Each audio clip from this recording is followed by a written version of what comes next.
Et bonjour à toutes et tous. Bonjour, bonjour. Bonjour tout le monde. C'est encore assez calme dans le chat. On va laisser aux gens le temps d'arriver. Donc bienvenue. Ah, salut Quentin. Bienvenue à tout le monde dans No Code Talks, le podcast des enjeux du mouvement No Code. Donc ce podcast a la particularité d'être enregistré en direct sur le Twitch No Code France et sur LinkedIn. Et vous pouvez le retrouver en replay sur ma chaîne YouTube Pierre Simonin No Code ou sur toutes les plateformes de podcast sous le nom No Code Talks avec Pierre Simonin. Donc je suis Pierre Simonin, votre hôte, freelance No Code, membre de No Code France, l'association de la communauté francophone des acteurs du No Code. Et bonjour Carole également. Alors pour ce 11e No Code Talk, vous avez envie de revenir sur un sujet qui revient régulièrement avec certains clients, c'est comment pérenniser son équipe No Code. Alors déjà, il y a un sujet de comment constituer son équipe No Code, évidemment, qui, comment, quel contrat, etc. Et comment fonctionner. Mais en plus de ça, en plus de ce sujet qu'on va évidemment aborder aujourd'hui, il y a le sujet de comment faire en sorte que cette équipe et ses compétences durent dans le temps. Parce que quand une entreprise se développe et que la solution qu'elle a développée, ça peut être une application web, une application mobile, des outils internes, etc., quand cette solution représente un élément important de son activité, elle peut se demander comment s'assurer de garder à disposition les compétences qui vont permettre d'assurer la vie de cette application dans la durée, et pas de se dire au bout de 6 mois, 1 an ou 3 ans, peu importe, on ne sait plus, tout simplement, comment faire marcher ou comment faire évoluer cette solution. Bonjour Adrien, bonjour Dolz. Pour discuter de tout ça, j'ai le plaisir de recevoir Claire Champourlier et Alexandre Talon, deux éminents membres de la communauté No Code France, que je vais laisser, une fois n'est pas coutume, se présenter en quelques mots. Alexandre, vas-y, à toi l'honneur. Ok, Alexandre Talon, ça fait 4 ans que je suis dans le no-code, depuis début 2020, et 14 ans que je suis dans l'économie sociale et solidaire. Et je suis cofondateur de 2 structures, une agence no-code pour le projet à impact positif qui s'appelle labastide.io, et une association qui s'appelle No Code for Good, qui met en relation des no-codeurs et no-codeuses qui veulent faire du bénévolat au tarif solidaire auprès de structures de l'économie sociale et solidaire qui n'ont pas de moyens, ou très peu, pour se digitaliser. Voilà. Merci beaucoup. Et Claire? Donc Claire Champourlier, moi je suis freelance code, no code et j'accompagne aussi sur des questions stratégiques, techniques des entreprises de l'économie sociale et solidaire et des associations. Et je viens plutôt moi du monde du développement informatique pur. Donc j'ai fait l'inverse d'Alexandre. Ça fait 15 ans que je suis dans le monde du code et du no code et 4 ans que je suis dans l'économie sociale et solidaire. Et quand tu accompagnes justement ces structures dans dans leurs enjeux techniques, etc., est-ce que justement ce sujet de l'équipe ou d'attirer et garder les compétences c'est déjà posé? Oui, alors c'est une question effectivement qui revient très souvent. Déjà, sur des fondateurs qui sont pas forcément techniques et qui du coup cherchent quelqu'un pour démarrer, qui ont leur idée, qui savent un petit peu ce qu'ils veulent faire et qui cherchent quelqu'un pour démarrer. Et ensuite, qui ont passé une première étape, qui ont déjà un premier outil qui existe et qui se demandent comment continuer à travailler dessus, éventuellement avec des équipes qui sont parties entre-temps. Ou des personnes qui ont commencé un petit peu à bidouiller leur système et qui maintenant cherchent quelqu'un qui puisse un peu restructurer tout ça. Ouais, moi aussi en tant que freelance, c'est des sujets qui reviennent aussi sous plusieurs formes. Déjà, au moment de la vente, une question qui revient pas systématiquement, mais quand même régulièrement, c'est bon, bah ok, mais je vous fais confiance à vous, mais vous êtes tout seul, et si demain vous partez, vous n'avez plus envie de bosser avec moi, vous trouvez un job, vous n'êtes plus freelance, etc., on fait comment? Et c'est vrai que c'est un sujet qu'il faut traiter, mais aussi des clients que j'accompagne depuis plus longtemps et qui se développent. Et moi, ce que je suis capable de leur fournir en termes de temps ne leur suffit plus. C'est-à-dire que c'est pas qu'ils ont un problème avec mon travail, mais c'est juste qu'ils aimeraient soit m'avoir à temps plein, soit en avoir 2 ou 3 comme moi, et en fait, je peux pas. Je suis tout seul. Et c'est vrai que ce sont des sujets qui arrivent, et à ce moment-là se pose la question de OK, mais on fait quoi? On remplace par quoi? Ou si on étend l'équipe, comment on fait et comment on le fait proprement. Parce que si c'est pour trouver une solution, mais en fait, cette solution, au bout de 3 mois, elle est déjà caduque, c'est un peu compliqué. Donc, bonjour à Xavier et Marina qui nous ont rejoints entre-temps.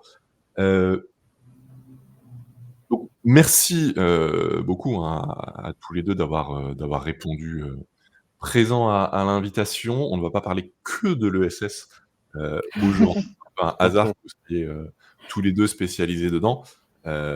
Mais voilà, je trouvais vos 2 approches, intéressantes. Alors Claire, tu es freelance comme moi, mais tu as aussi, et un parcours, dans le code, et Mmh. je pense que c'est les problématiques qui sont exactement les mêmes. Oui, Code, tout à fait. code et quelques petites différences, mais ça change pas fondamentalement tout. Et aussi un parcours, dans des grandes entreprises Mmh.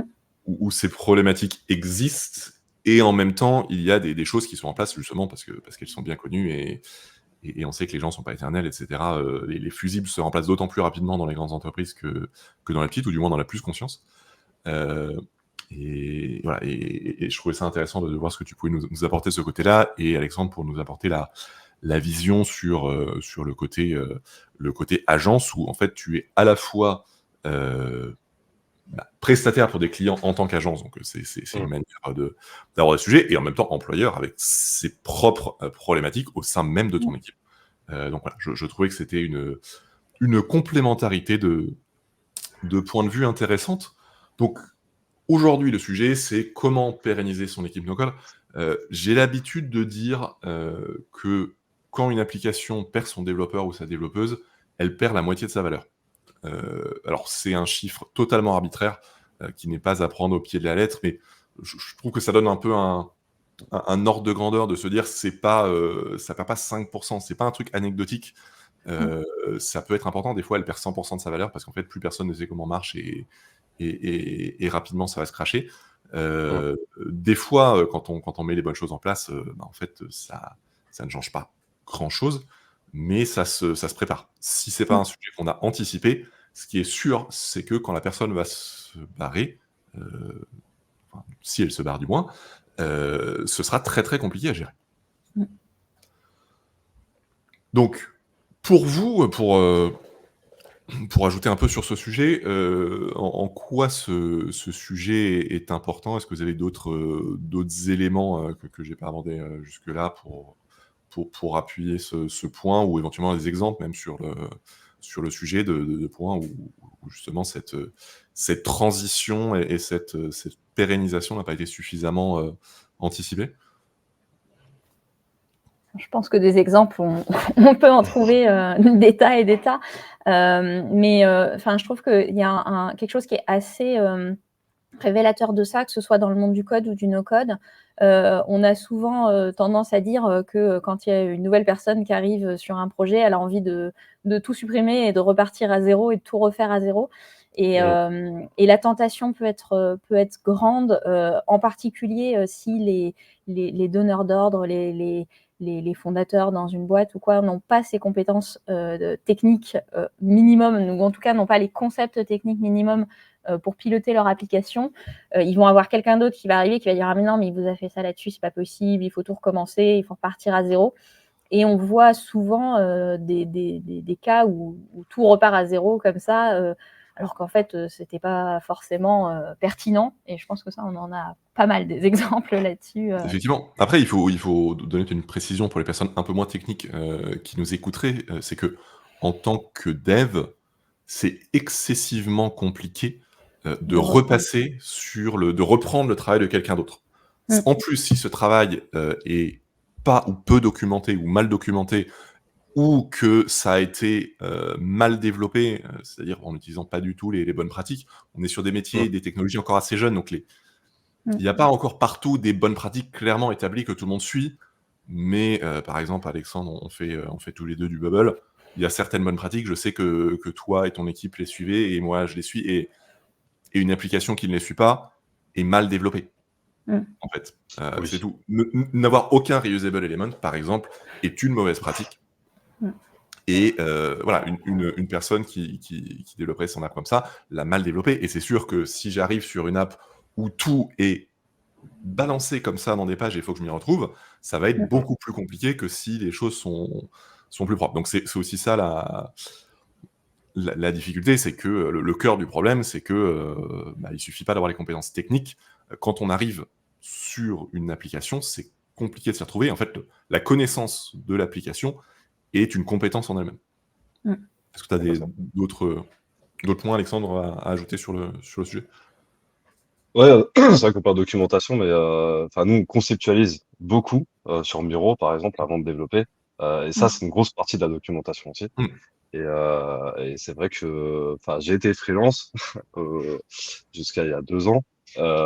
Et ça, c'est un travail que moi, en tant que no-codeur en herbe, j'étais pas codeur, donc je connaissais pas du tout ce concept de conceptualisation. Le seul truc que j'ai réussi à faire, c'est de mapper la base de données, conceptualiser la base de données. Et encore n'étant pas développeur, C'est déjà bien. ouais, non, c'est déjà bien, mais je le faisais mal aussi, parce que j'avais aucune notion, en fait, en structuration de base de données, et encore moins sur Bubble, parce qu'à l'époque, il n'y avait pas forcément en plus beaucoup de choses sur ça, en termes de ressources. Donc, oui, ça c'est ça, ouais. Et du coup, c'est pour ça, d'une certaine manière, que j'avais commencé, alors je sais pas si vous c'est le cas, mais c'est vrai qu'on parle de pérennisation des équipes no-code, mais il y a aussi peut-être la pérennisation de la collaboration avec d'autres développeurs. Je sais pas si vous avez déjà travaillé avec d'autres développeurs no-code, mais moi, c'est ce qui m'a amené à à cofonder l'agence. C'est parce que j'ai commencé à travailler sur des plus gros projets avec d'autres freelances, etc. Et après, il faut harmoniser un peu notre travail et aussi se fidéliser entre nous en termes de collaboration. Ça, c'est aussi un sujet. Oui, ça fait partie vraiment à part entière de notre sujet. C'est-à-dire, il suffit pas de trouver la bonne personne. Il faut l'intégrer sur le projet. Il faut faire en sorte que les différentes personnes, tech et non tech, parce qu'il y a on parle de produit en fait, et les personnes, les parties prenantes du produit sont les développeuses et développeurs, oui, mais aussi product manager s'il y en a, designers s'il y en a, mais surtout, j'ai envie de dire, les utilisatrices, utilisateurs, les équipes métiers, etc. Enfin, ça dépend de quoi on parle, de quel type d'application on parle. Mais développer, c'est pas juste mettre une personne dans son coin et la personne sort quelque chose qui marche à la fin. C'est animer aussi une équipe et un ensemble de personnes qui vont bosser ensemble, et ça fait partie à 100% vraiment du sujet. Je vois une remarque de Otakman qui nous dit il y a le cas où on arrive sur un projet, il n'y a pas de documentation, tout bug, il y a un manque de connaissances au niveau des stacks, ça peut être tentant de repartir de zéro. Oui. Non mais clairement, c'est... En fait, le truc, c'est que quand on arrive sur un projet, repartir de zéro, c'est une vraie option. Il faut la considérer. Après, c'est aussi parfois l'option de facilité. Il y a des fois où c'est vraiment la bonne chose à faire. Tu te dis, mais en fait, il y a des choses qui sont mal faites. Et essayer de comprendre vraiment comment tout marche, etc., ça va faire perdre un temps fou. Au moins, faisons les choses au propre, et tout marchera mieux. Après, ça peut être refaire les choses en partie. C'est par exemple se dire, je ne vais pas refaire toute l'application, mais cette page-là, je ne vais pas essayer de la modifier. Je vais refaire une nouvelle version de cette page-là, à ma sauce. Après, c'est aussi des fois une solution de facilité. Moi, je me souviens, un client qui voulait renforcer l'équipe, j'étais le seul tech à bosser pour eux. On fait un entretien en visio avec une agence. La première chose qu'ils disent, c'est non, mais de toute façon, il faut tout refaire. On va refaire l'application de zéro, c'est plus simple. Et là, je me dis, mais ils sont pas en train de reprendre une application qui sort de zéro. Ils sont en train de bosser avec le mec qui a développé cette application. Enfin, la situation est quand même pas la même. Et voilà, juste balancer ce truc-là, je me suis dit, ok. Déjà, c'est une question de principe. Oui, c'est une question de principe. Ça peut être offusquant pour la personne qui a développé, qui en plus en discuter avec toi. Et puis, il faut passer du temps, il faut auditer aussi un peu avant pour mais savoir. C'est ça, ils avaient pas encore vu l'application, ils étaient en train de dire, bon, faudra qu'on l'audite, mais ce serait mieux de recommencer. Enfin, bref, j'avais trouvé cet échange un peu surprenant, et du coup, je souscris à ce que tu dis, au Tachman. C'est vrai que des fois, c'est tentant, et peut-être même un peu trop, de dire, je vais pas m'embêter, je vais repartir de 0, au moins, ce sera plus tranquille. Parce que c'est vrai que c'est pas non plus très plaisant de reprendre le boulot de quelqu'un d'autre. Non, et Mais de après, je de faire du rejoins. refactoring ou des choses comme ça, c'est pas la chose la plus C'est sexy. pas facile. Bah, Et je puis rejoins ce que disait Alexandre, c'est que dans la documentation, c'est aussi travailler avec le client pour bien comprendre son besoin et pour bien documenter son besoin. C'est déjà une documentation en soi, parce que des fois, on voit une appli, on se dit c'est facile, ça, je vais le refaire. Et puis en fait, on n'a pas tous les détails de ah bah oui, mais il y a ce cas-là, il y a ce cas-là, il y a ce cas-là. Et en réalité, l'application peut être beaucoup plus complexe. Et ça rejoint ce que dit Xavier. Des fois, l'application est beaucoup plus ouais. complexe et on ne peut pas reprendre tout comme ça. Et moi, j'ai tendance à documenter, à essayer de sortir effectivement un maximum d'informations.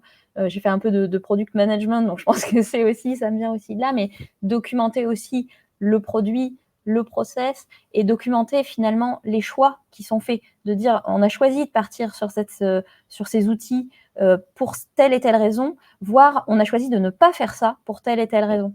Et je sais que moi, ça m'est arrivé assez régulièrement de reprendre des projets faits par d'autres personnes. Et alors en particulier dans le monde du no-code, il y a des gens qui viennent du code, des gens qui viennent du no-code, qui n'ont pas forcément la même manière de concevoir les outils.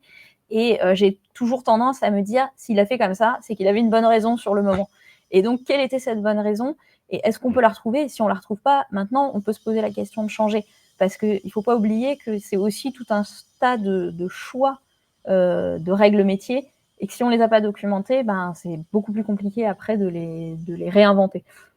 Donc complètement, disons qu'il y a aussi un vrai risque, d'aller reprendre une app et de modifier des choses. C'est qu'on peut, sans faire exprès, toucher à des choses, qu'on ne voit pas parce que, dans une application, c'est complexe, il y a des choses qui sont intriquées et cetera. On peut le mitiger, au moment du développement en modularisant au maximum. Quand on fait une action précise, il y a une fonction qui va faire cette action et à chaque fois qu'on veut le faire, on fait appel à cette fonction et comme ça, on sait que si on veut modifier la manière dont se comporte cette action, on a juste à le faire ici et c'est repris un peu partout. Et ça, c'est vrai quel que soit l'outil, qu'on fasse du Airtable, du Make, du Bubble, du WeWeb, du Xano, et j'en passe. Ce sont des logiques qu'il est possible de reprendre. Mais quand on arrive sur une application qu'on n'a pas développée, on ne sait pas si c'est le cas. Donc on est là à se dire, je vais changer ce truc et je prie pour que ça ne pète pas tout. Donc il y a quand même cette réalité qui existe aussi et qui n'est pas forcément toujours évidente à aborder. Il y a aussi une gestion du risque. Quand on est là, on est en tant que prestataire, il y a une application qui est en prod. Des fois, dire je vais recommencer de zéro, c'est aussi se protéger soi-même en se disant au moins je vais pas tout péter. Ouais. Oui.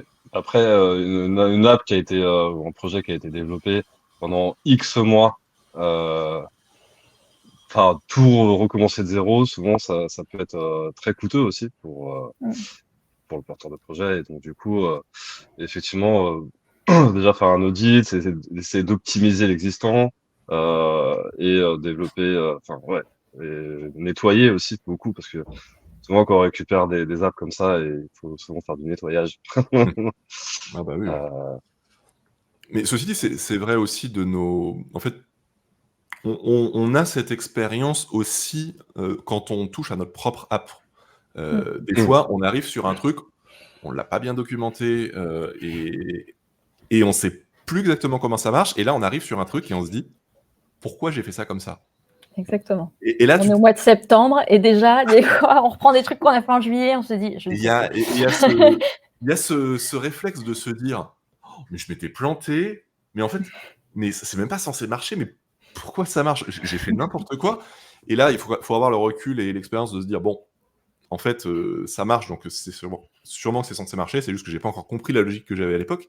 Et déjà que c'est pas toujours évident quand on reprend un travail qu'on a fait soi-même. Quand on reprend un travail externe, ça l'est évidemment encore moins. Donc ouais, c'est des gros sujets et effectivement pour tout ça, de toute façon revenir en permanence sur ce qu'on fait. Moi quand je modifie, X mois plus tard, quelque chose que j'avais développé, j'ajoute pas juste une brique en plus, je fais toujours un peu de refactoring, je le mets au propre et cetera parce que mes compétences évoluent, voilà, quand je reviens sur un truc que j'ai fait il y a 1 an et demi, je sais mieux le faire aujourd'hui que je ne l'ai fait, à l'époque, et aussi parce que les outils évoluent. En l'occurrence Bubble, c'est un outil qui évolue très vite et les bonnes pratiques changent. La bonne manière de faire une chose, d'une année sur l'autre, peut changer. Et Mmh. donc ça, c'est les choses qu'il faut prendre en compte. On va pas en permanence refaire toutes nos apps, c'est impensable, mais voilà, c'est aussi une bonne pratique de revenir en permanence et de traiter, petit à petit cette dette technique. Bon, on va entrer dans le vif du sujet maintenant qu'on a parlé de toutes nos frustrations de développeuses et développeurs qui reprennent des apps. Hem Et donc ce sujet de pérenniser, donc pérenniser une équipe no-code et des compétences no-code sur une application ou une solution qu'on aurait développée est un vrai sujet. Heu et c'est pas un sujet si simple que ça, parce que c'est vrai que souvent on voit un peu la tentation de se dire, «Je suis trop dépendant de freelance, d'agences et cetera, de gens externes. Je vais juste internaliser, je vais embaucher un CDI comme ça, heu, bah, je serai propriétaire des compétences. C'est bon, ce sera en interne, il y a plus de problème».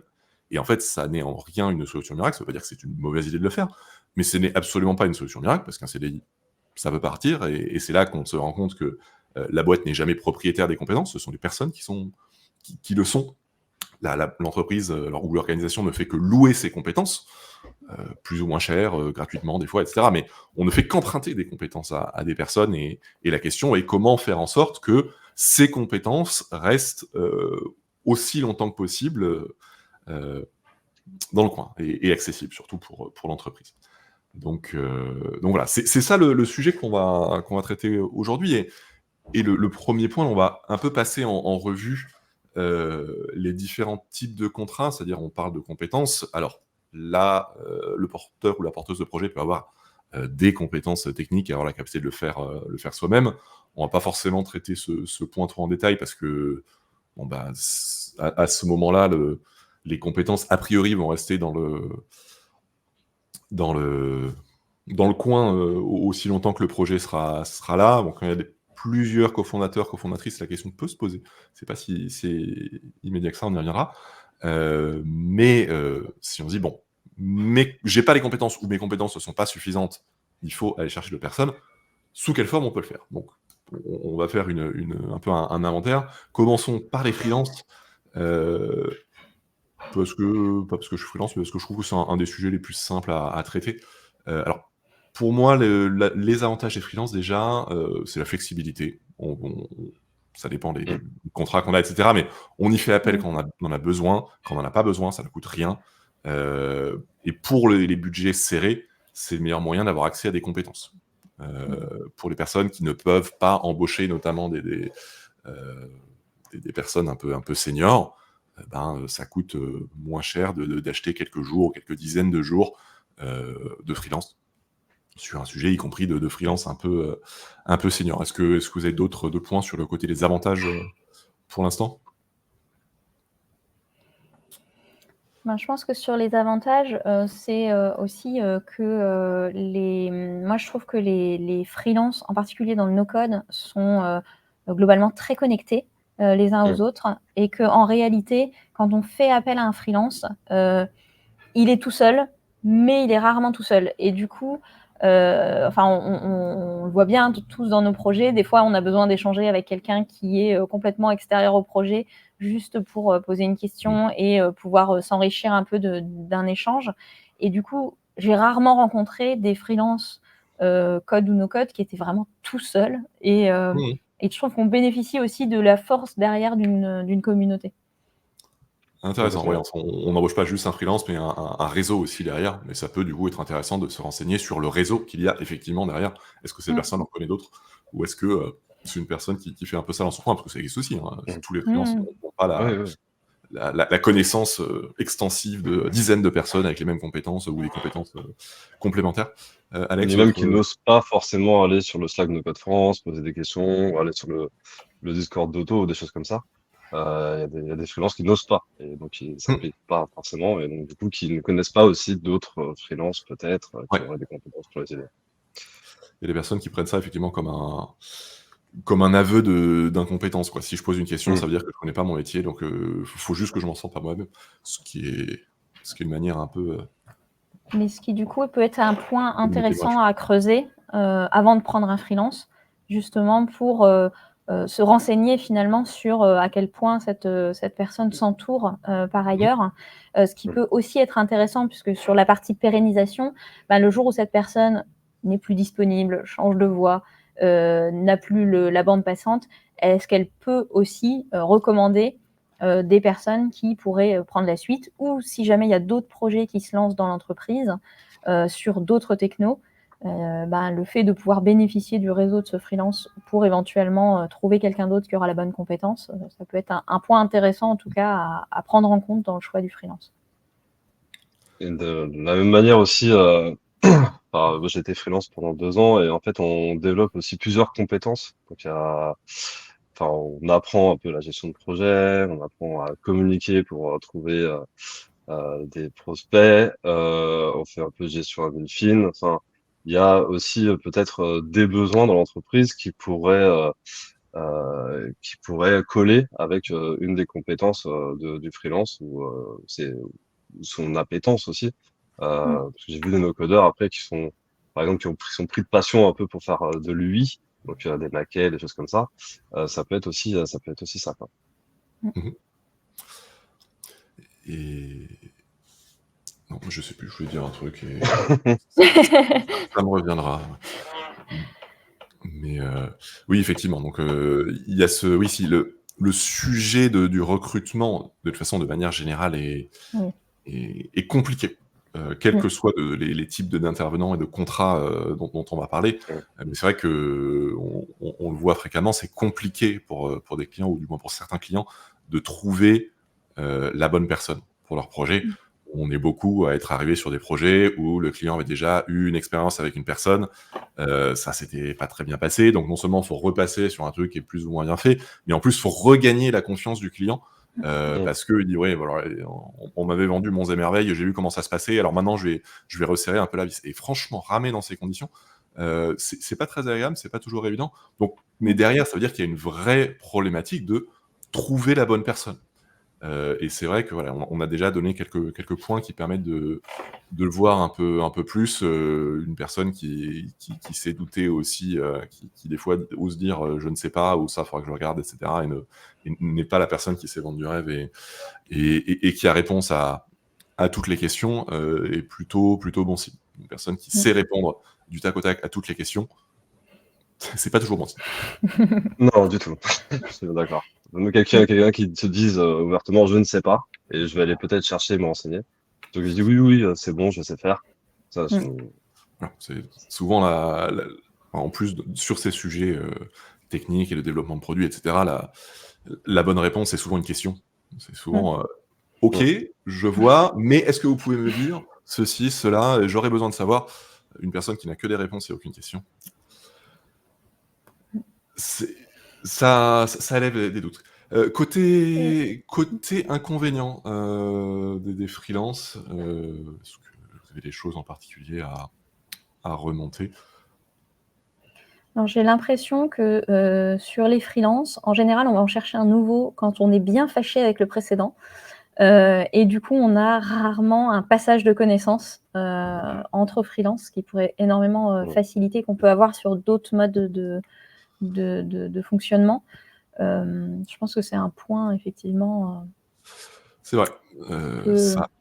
Si la rupture est à l'initiative du freelance pour des raisons, il évolue vers autre chose, etc., il a plus le temps, ça peut bien se passer. Mais effectivement, si c'est soit que le freelance en peut plus du client, ou que le client en peut plus du freelance, ça peut être compliqué pour les passations. Ceci dit, le principe est vrai pour tous les prestataires, donc y compris les agences. Oui. Moi, je dirais le premier inconvénient auquel je pense, c'est quand même qu'on est dépendant d'une personne, même si potentiellement il y a un réseau, la personne peut si elle est plus disponible, elle peut nous recommander d'autres personnes. Il y a un fait, c'est qu'un freelance, c'est une personne, et voilà, si cette personne-là n'est plus disponible, ou parce qu'elle a trop le boulot, ou qu'elle est en congé sabbatique, ou qu'elle change d'activité, on se retrouve un peu embêté, même si ce n'est pas vrai que pour les freelances. Oui, c'est vrai. L'inconvénient aussi, je dirais, c'est de quelle manière un porteur de projet qui n'a pas forcément de compétences en no-code peut évaluer les compétences du freelance lors de son recrutement. Ouais, non, c'est excessivement compliqué. Après, c'est beaucoup sur du savoir-être. C'est une personne qui a l'air de savoir de quoi elle parle et qui répond à un certain nombre de questions, mais qui en même temps, bah, comme on disait, c'est questionner, c'est reformuler. C'est Mm. bête, mais une personne qui est là et qui dit: «OK, donc votre problème c'est et vous voudriez mettre en place ceci et il faudrait que», bah, c'est mieux qu'une personne qui dit juste: «Ah oui, ça c'est possible, y a pas de souci, j'ai déjà fait pour un client, c'est du tonnerre. Next». Heu, donc voilà, tout ce qui vient du freelance et qui montre sa compréhension du sujet, Mm. voilà, si à un moment il est capable de mettre le doigt sur le point vraiment qui pose problème dans les process sans que vous lui en ayez parlé, dites: «OK, là on tient quelque chose, quoi». Mm. Peut-être que toutes les compétences techniques, sont pas là, mais en tout cas, il y a une compréhension de mes enjeux qui forcément a de la valeur. Mm. Et je pense que c'est un sujet qui est valable aussi pour d'autres contrats dont on va parler après, mais le fait pour le porteur de projet, d'avoir envie de comprendre quand même un minimum comment fonctionne son projet, et je pense que c'est plus facile avec le no-code qu'avec le code pour le coup, mais de savoir un petit peu comment ça va fonctionner derrière, au moins un minima, ça va lui permettre aussi de poser les bonnes questions et de voir un petit peu, de pouvoir voir aussi, ben, la pédagogie éventuellement, du freelance, de pouvoir voir, comment il va pouvoir accompagner et de pouvoir garder un peu la main d'une certaine manière sur son produit. Parce qu'on voit aussi beaucoup de porteurs de projets qui disent: «Ah mais non, mais moi j'y connais rien, je veux pas apprendre et ça m'intéresse Mmh. pas», et en fait, moi ça fait partie des points en tant que freelance que je vérifie, toujours avec mes Mmh. clients, c'est qu'ils aient quelqu'un qui soit prêt à échanger et à être formé pour pouvoir traiter au moins un certain nombre de problématiques de manière complètement autonome, ne serait-ce que parce que des fois, on peut mettre en place un process et dire ben, ce point-là, vous n'êtes pas encore clair dessus, je vous montre comment le modifier et comme ça, vous ne me rappelez pas pour faire une heure de freelancing juste pour modifier un paramètre quelque part, vous pouvez le faire vous-même. Et ça permet aussi, en tant que freelance, dans l'autre sens, de voir à quel point le porteur a envie d'être impliqué dans la prise en main de son produit. C'est un excellent point effectivement, il sans avoir forcément besoin de dire, la personne doit développer des compétences techniques, au moins Non, non. avoir le temps et l'envie de s'impliquer dans le projet. Mmh. Pareil, maintenant, c'est les choses que je vérifie. J'ai eu suffisamment de mauvaises expériences avec des gens qui imaginent que juste payer un prestataire suffit pour développer le projet et qu'eux n'ont strictement rien à faire Mmh. s'ils ne s'impliquent pas, s'ils n'ont pas le temps, s'ils n'ont pas l'envie, ou même les compétences tout bêtement pour gérer le projet, ça va droit dans le mur. Peu importe la qualité, et l'implication et la bonne volonté du prestataire qu'on prend. Et quand je dis avoir les compétences, ça peut être aussi être entouré de personnes qui ont les compétences. Je pense à des entrepreneurs qui se lancent, qui peuvent avoir des mentors et des gens qui les accompagnent et qui peuvent aussi aider sur ce point-là à faire l'interview technique aussi pour Mmh. voir, pour poser les bonnes questions. C'est pas forcément le porteur tout seul, mais il peut être aussi bien entouré, quoi. On avait accompagné une cliente, enfin qui était pas cliente, mais c'était Thierry et François, mes 2 associés qui avaient passé des entretiens, techniques, enfin des tests techniques aussi, de conceptualisation aussi de gestion de projet, avec, avec des freelances, no codeurs, parce que cette entreprise avait besoin d'avoir, enfin soit de recruter, de proposer des CDI, soit de proposer des contrats, cadres, donc long terme, avec ces freelances, mais eux n'avaient aucune compétence technique et bon, Thierry, sa petite réputation et donc du coup, elle a fait appel effectivement à des seniors, heu, très seniors pour pouvoir, cadrer ça et voir la compétence et je pense que ça, c'est important aussi. C'est de demander de l'aide effectivement à d'autres personnes plus seniors, que ça soit nos codeurs ou codeurs. Dans tous les cas, enfin, les logiques restent Mmh assez mh. similaires et oui, il faut s'entourer de personnes, mentors sur différents métiers. C'est vrai que oui, ça peut être, si vous recrutez un CDI, vous pouvez embaucher un freelance pour faire passer les entretiens. Exactement. Exactement, Mmh. Si vous n'avez pas les exactement. compétences en interne, ce sera mieux que d'essayer de tirer au clair des choses que de toute façon on ne maîtrise pas. Enfin, c'est effectivement des choses à à prendre en compte. Moi, c'est des choses que je fais sur les clients que j'accompagne déjà, mais on peut aussi se dire: «Ben, là, je veux pas prendre un freelance, je veux prendre un CDI, mais j'ai pas toutes les compétences pour évaluer. Je vais m'appuyer sur des compétences externes, même si c'est pour ne jamais rebosser avec cette personne, peu importe, mais Mmh. ça peut être effectivement, Très, très utile. Alors Arnaud nous a rejoint, je le salue, et Xavier et Arnaud nous font un match de ping-pong dont ils ont le secret, où Xavier nous dit: «Adopte un freelance», et Arnaud enchérit en disant: «Adopte un groupement de freelance». C'est vrai que j'y avais pas pensé, les groupements ou les Le collectifs de collectif. freelance. Ouais. Heu, Finalement, c'est très proche d'une agence sur beaucoup de points de vue. On va dire un bon groupement marche un peu comme une agence, Et une sur, agence peut être un collectif aussi. une agence peut être un collectif. Enfin, la frontière est fine Frontière est entre fine. les 2. Mais effectivement, ça peut être de se dire, je fais appel à un collectif, ou alors je fais appel à un ou une freelance qui fait partie d'un collectif, parce que je sais que derrière, il y a des gens. Et c'est vrai que ça aussi, Exactement. ça peut rassurer. Du coup, Ouais, magnifique transition vers le collectif et l'agence. Eh ben, parlons des agences. Tiens. Alex, dis-nous tout le bien que tu penses des agences et tous les avantages que tu y vois. les agences. Nous, on est une Merci. agence Claire? hybride. Non, je rigole.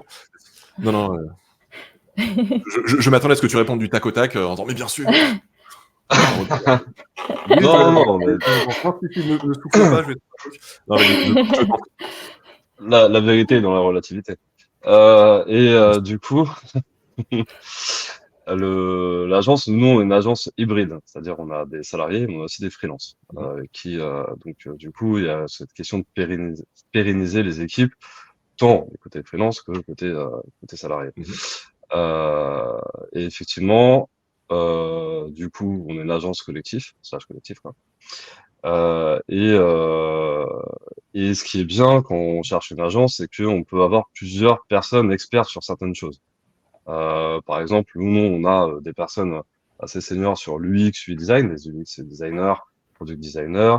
On a des personnes assez aussi, comment dire, qui sont expertes en gestion de projet, mais souvent aussi, c'est aussi nos développeurs seniors. On a des développeurs seniors, des développeurs juniors qui peuvent travailler aussi ensemble et monter en compétences aussi ensemble. Ça, c'est important aussi pour pérenniser un collectif ou une agence. C'est toujours bien que les juniors qui arrivent ou qui ont moins de compétences, qu'ils puissent bénéficier des compétences des seniors, des plus seniors qu'eux à l'intérieur, pour pouvoir monter en compétences et envie de rester aussi au sein de l'agence ou du collectif. Et puis après, on peut s'entourer aussi de d'autres personnes comme, je sais pas, des grosses marketeurs, etc., pour pouvoir accompagner les clients aussi sur tout le cycle finalement de vie d'une entreprise. Donc voilà, il y a un peu tout ça. Donc en fait, ils viennent avec quelque chose de structuré entre guillemets, les clients, pour pouvoir être accompagnés sur différents métiers. Voilà, c'est un peu ça. Et après, il y a beaucoup de freelances qui travaillent avec des agences. Il y a des freelances qui ont créé aussi des collectifs.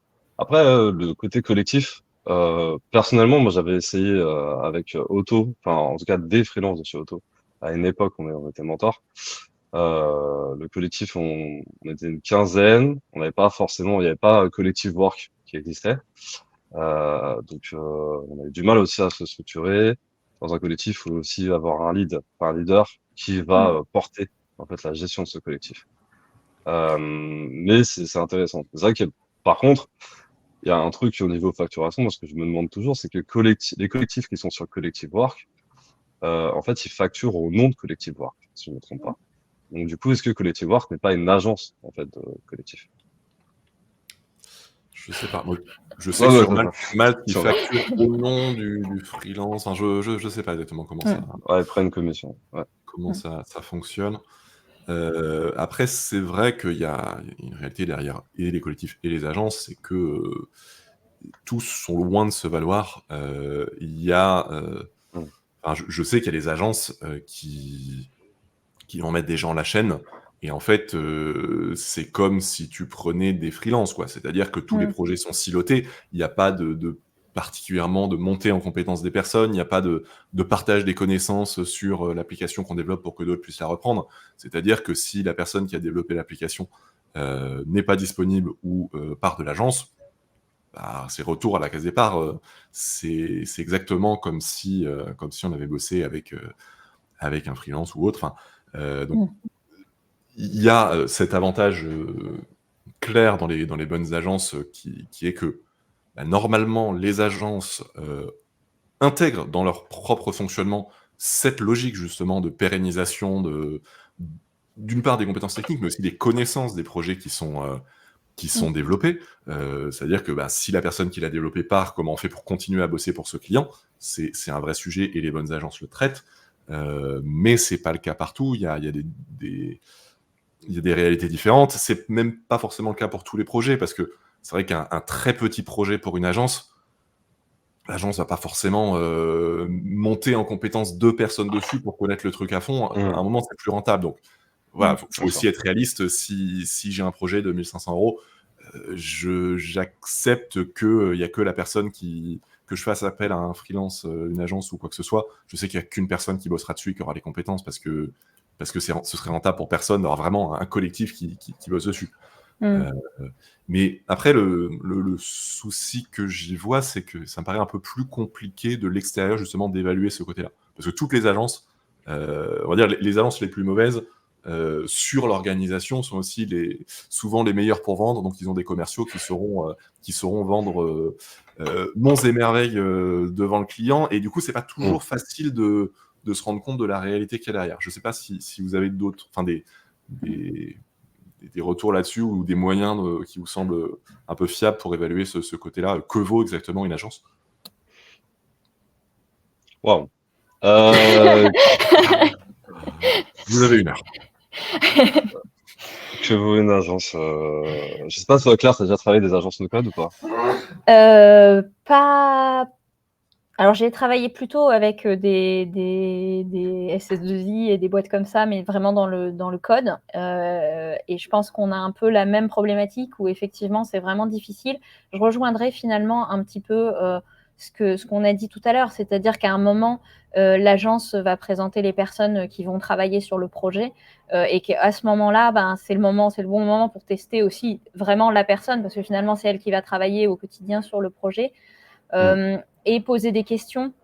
On reste là-dessus dans le questionnement, poser des questions sur comment fonctionne l'équipe sur des petits projets, parce que même si on ne va pas faire monter 2 personnes en compétence sur un petit projet, des personnes qui ont l'habitude de travailler ensemble, qui savent un peu comment fonctionne l'autre, vont se dire « Ok, il n'est pas là, il est en vacances, je peux quand même assurer un service après-vente minimum parce que je sais comment il travaille d'habitude, je sais où est-ce qu'il va avoir stocké les trucs. » Et je pense qu'on peut retrouver ça, et ça, c'est des choses...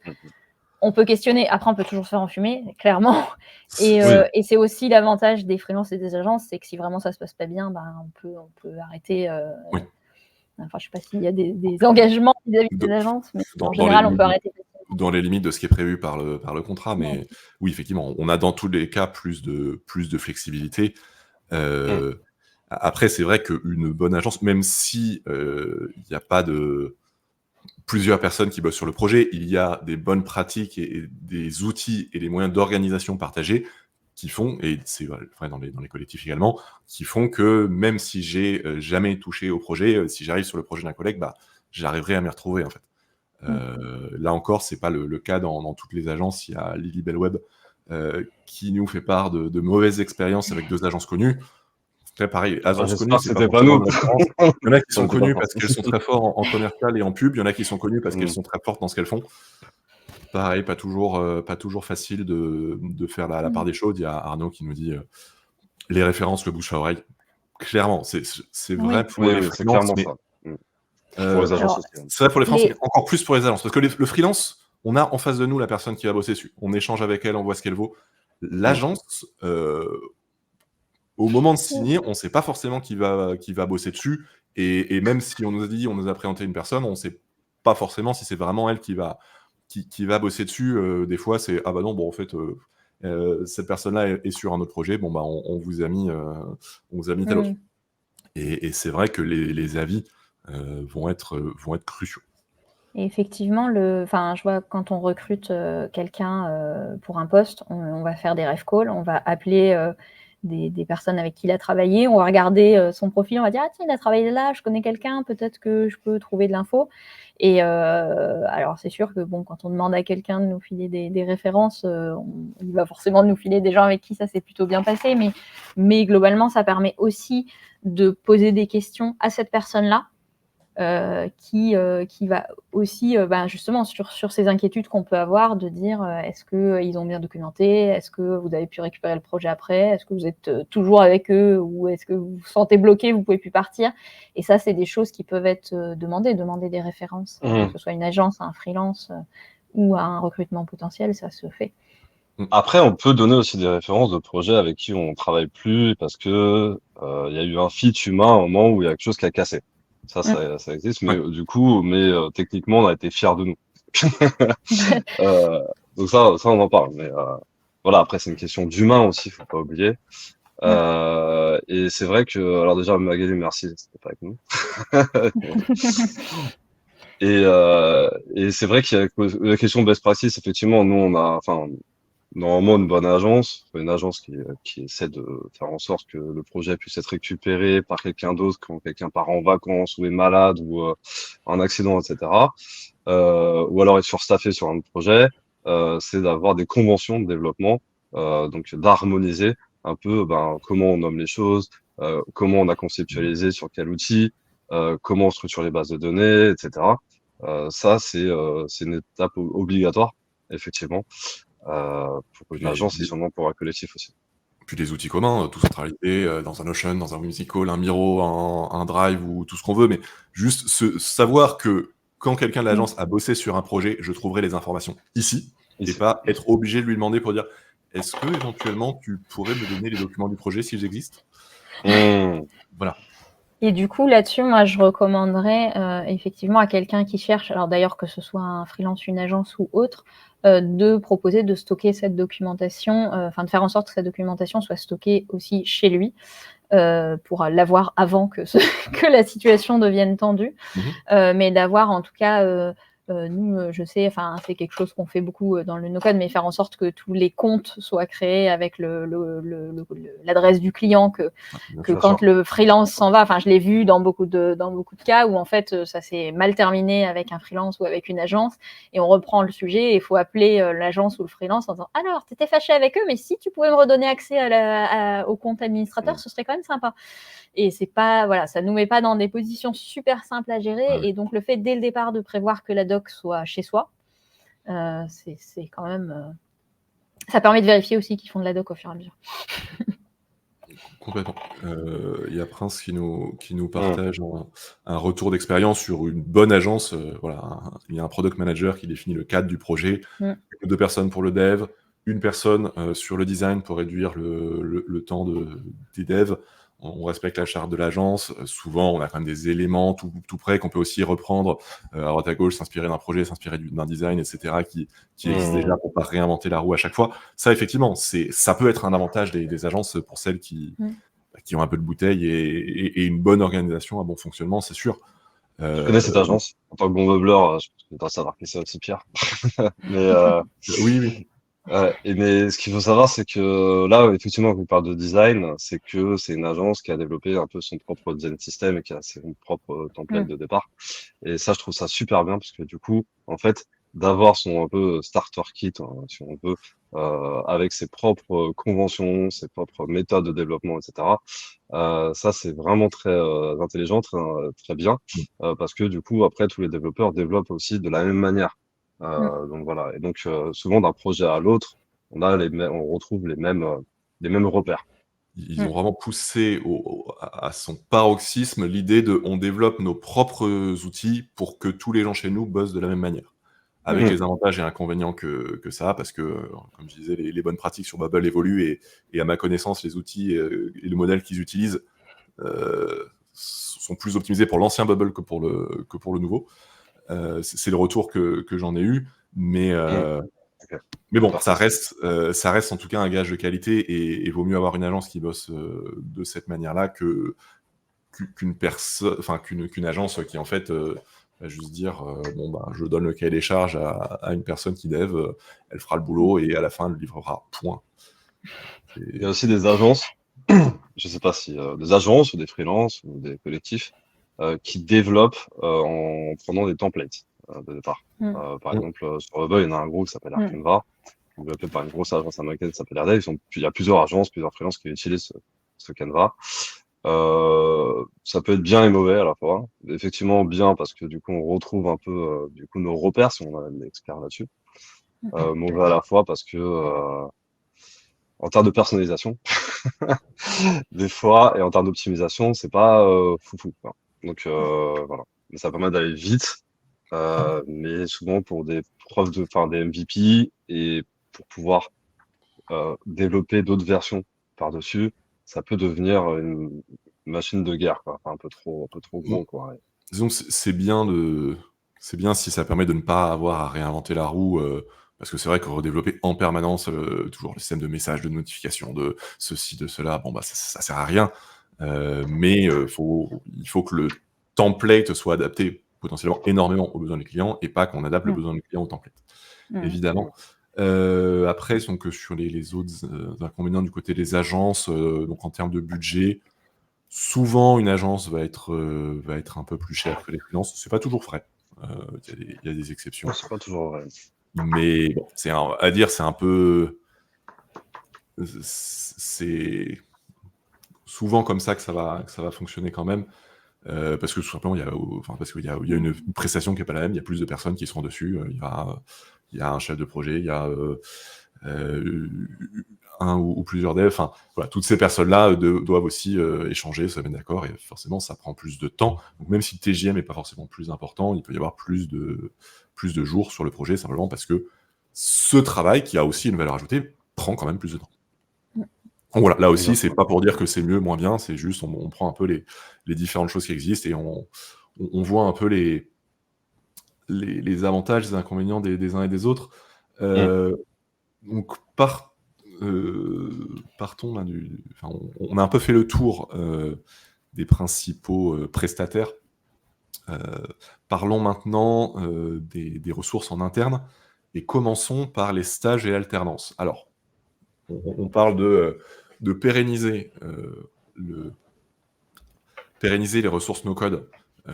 Ça peut être bizarre de parler des stages et alternances, stagiaires et alternants, parce que justement, c'est des personnes qui, par définition, ne vont pas rester indéfiniment dans l'entreprise.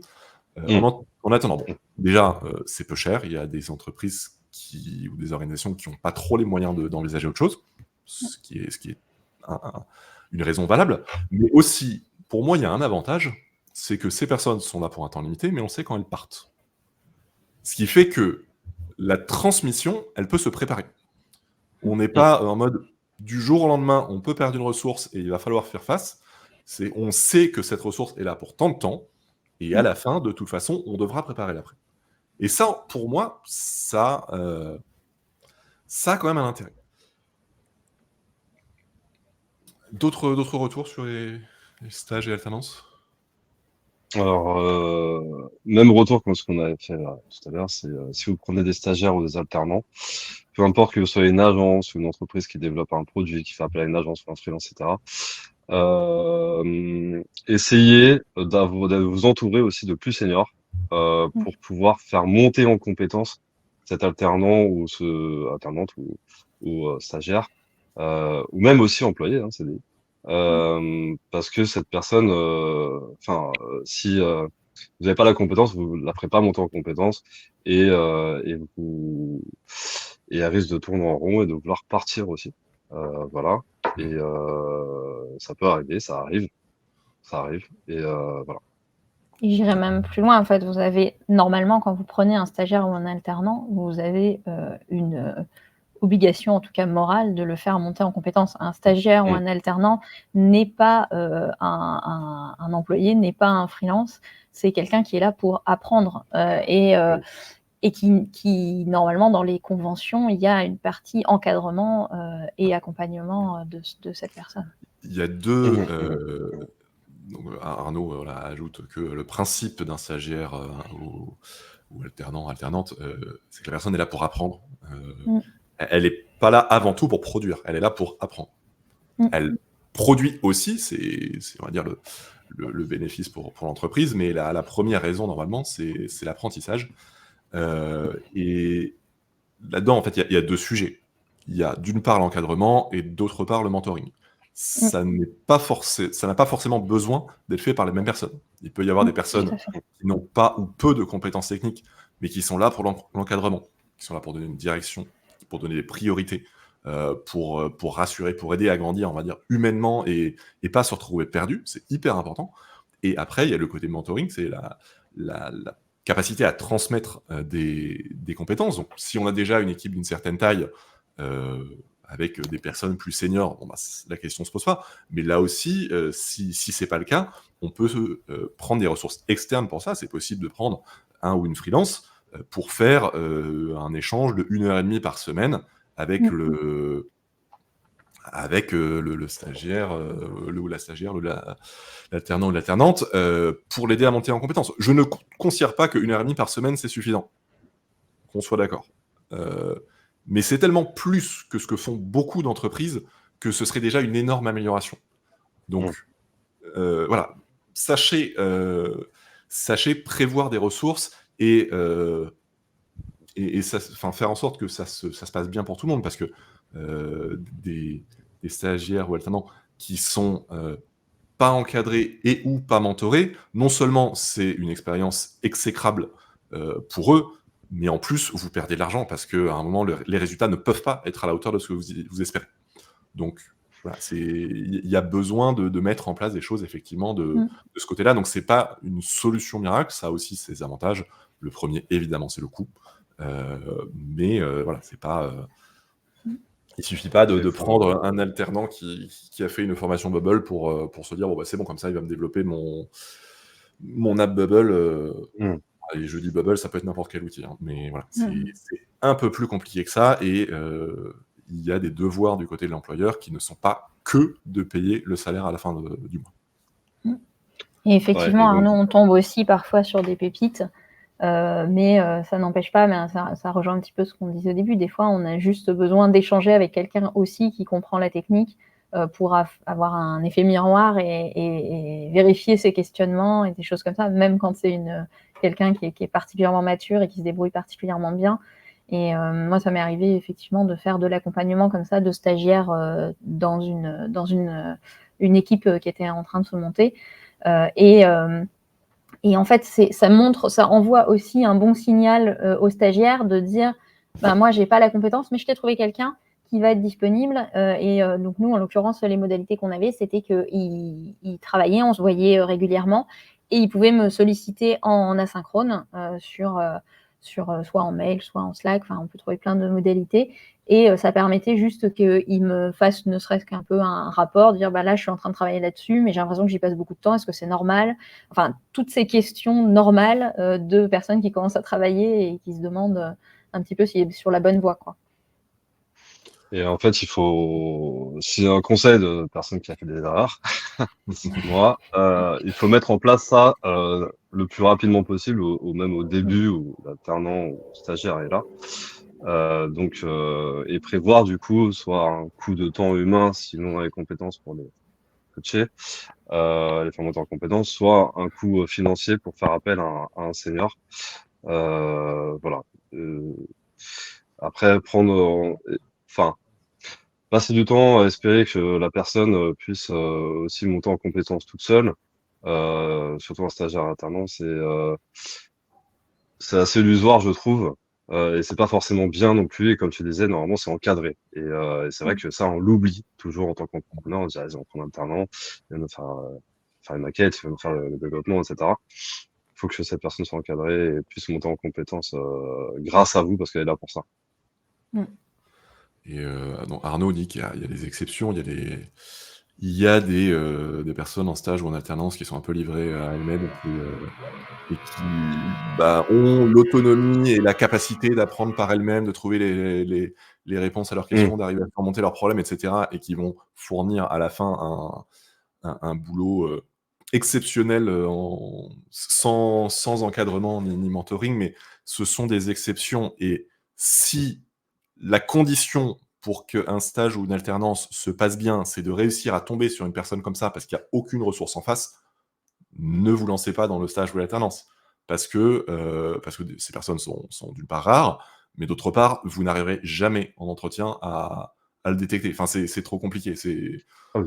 Enfin, le recrutement, c'est un métier à part entière et même les personnes dont c'est le métier font des erreurs et n'arrivent pas à comprendre, enfin, à tout savoir sur un candidat, une candidate juste en voyant l'entretien ou même en faisant passer des tests, etc. Donc, il y a des exceptions, mais c'est pas une raison pour se dire que bon, avec un peu de chance, je tomberai sur une personne comme ça. Vraiment, c'est une bonne idée pour personne. Et à parté, puisqu'on est sur la pérennisation des équipes aussi, qui est un sujet en particulier dans l'économie sociale et solidaire, c'est que ça peut aussi être des gens qui se tuent à la tâche et qui, vous, de votre côté, vous dites « c'est magnifique ce qu'il a fait », mais en fait, il ne vous dit pas qu'il y a passé toute la nuit. Et c'est quand même, voilà, vous avez aussi une question de préserver les gens dans la durée, qui est aussi un vrai sujet sur des personnes internes, du coup, que ce soit alternants, stagiaires ou employés. Ouais, ce qui est d'autant plus vrai dans l'ESS, effectivement, dans l'économie sociale et solidaire, parce qu'en fait, on travaille dans l'ESS par militantisme, entre guillemets, par conviction. Et donc, du coup, on a tendance déjà à être passionné un peu par le secteur dans lequel on travaille, et puis en plus de ça, de vouloir toujours donner plus, donner mieux.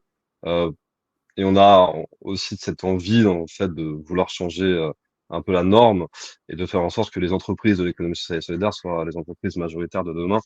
Donc, on est portés tous par cette mission et du coup, on peut facilement finir sur les rotules. Voilà, mais c'est vrai que beaucoup dans les entreprises dans lesquelles j'ai travaillé, les heures sup, c'était pas forcément déclaré, mais c'était tout le monde le faisait un peu comme ça, mais sans comment dire, sans se sentir obligé en fait. Dans une structure où en fait qui est plus enfin des gros assos, plus en militantisme, qui vont te faire sentir que tu es obligé de faire plus par militantisme associatif. Mais faut faire attention aussi sur quel. C'est pas parce que vous bossez la nuit que votre stagiaire doit en faire autant. Ouais. Ah non, ouais, effectivement. C'est vrai dans l'ESS, c'est vrai dans la start-up et c'est vrai aussi que parfois on a du mal à imaginer que telle personne, telle ressource, etc. puisse partir en se disant, par exemple dans l'ESS, mais aussi dans d'autres contextes, cette personne est trop engagée, elle aime trop ce qu'elle fait, elle aime trop l'équipe, elle aime trop la boîte, etc. C'est bon, elle partira jamais. Bah, la réalité est tout autre. Il peut y avoir des projets de vie qui viennent télescoper la vie professionnelle. Il peut y avoir effectivement un épuisement professionnel, un burn-out. J'ai étudié le sujet, j'ai animé une chaîne YouTube sur le sujet pendant un certain temps, donc je le connais un peu. Ce sont des choses qui arrivent et surtout à ces personnes-là, personnes qui sont très impliquées, soit très impliquées dans le travail par principe, soit très impliquées dans une cause en particulier. Ce sont les premières personnes qui peuvent en être victimes et il faut d'autant plus en prendre soin. C'est-à-dire que pérenniser une équipe, c'est pas juste prévoir le départ des personnes, c'est aussi faire en sorte que les personnes qui sont là restent et c'est notamment en prendre soin. Être un minimum sympa avec elles, leur donner l'impression d'être dans un environnement agréable pour bosser, c'est la moindre des choses. C'est la moindre des choses pour moi, mais c'est loin d'être partagé par tout le monde et toutes les entreprises malheureusement. Mais parfois c'est un peu plus que ça et c'est aussi savoir dire aux personnes: «Mais attends, lève le pied, là c'est bon, il y a pas d'urgence, t'inquiète pas, là il y a pas de pression, ce truc-là c'est moins important». Enfin, sachez aider, notamment les personnes qui ont tendance à en faire trop, sachez les aider, à prendre soin d'elles-mêmes parce qu'elles savent pas toujours le faire. Donc voilà, punir les personnes qui bossent bien avec plus de travail, c'est un peu la tendance qu'on a toutes et tous, même avec les meilleures intentions du monde. Mais parfois, ça peut se retourner très violemment, contre les personnes en question et contre nous aussi. Donc voilà, il faut faire attention là-dessus. Complètement d'accord. Complètement d'accord. Il y a des personnes à Bastide, par exemple, qui auraient tendance à travailler trop par passion. Bon, mes associés, je vais pas leur dire arrête.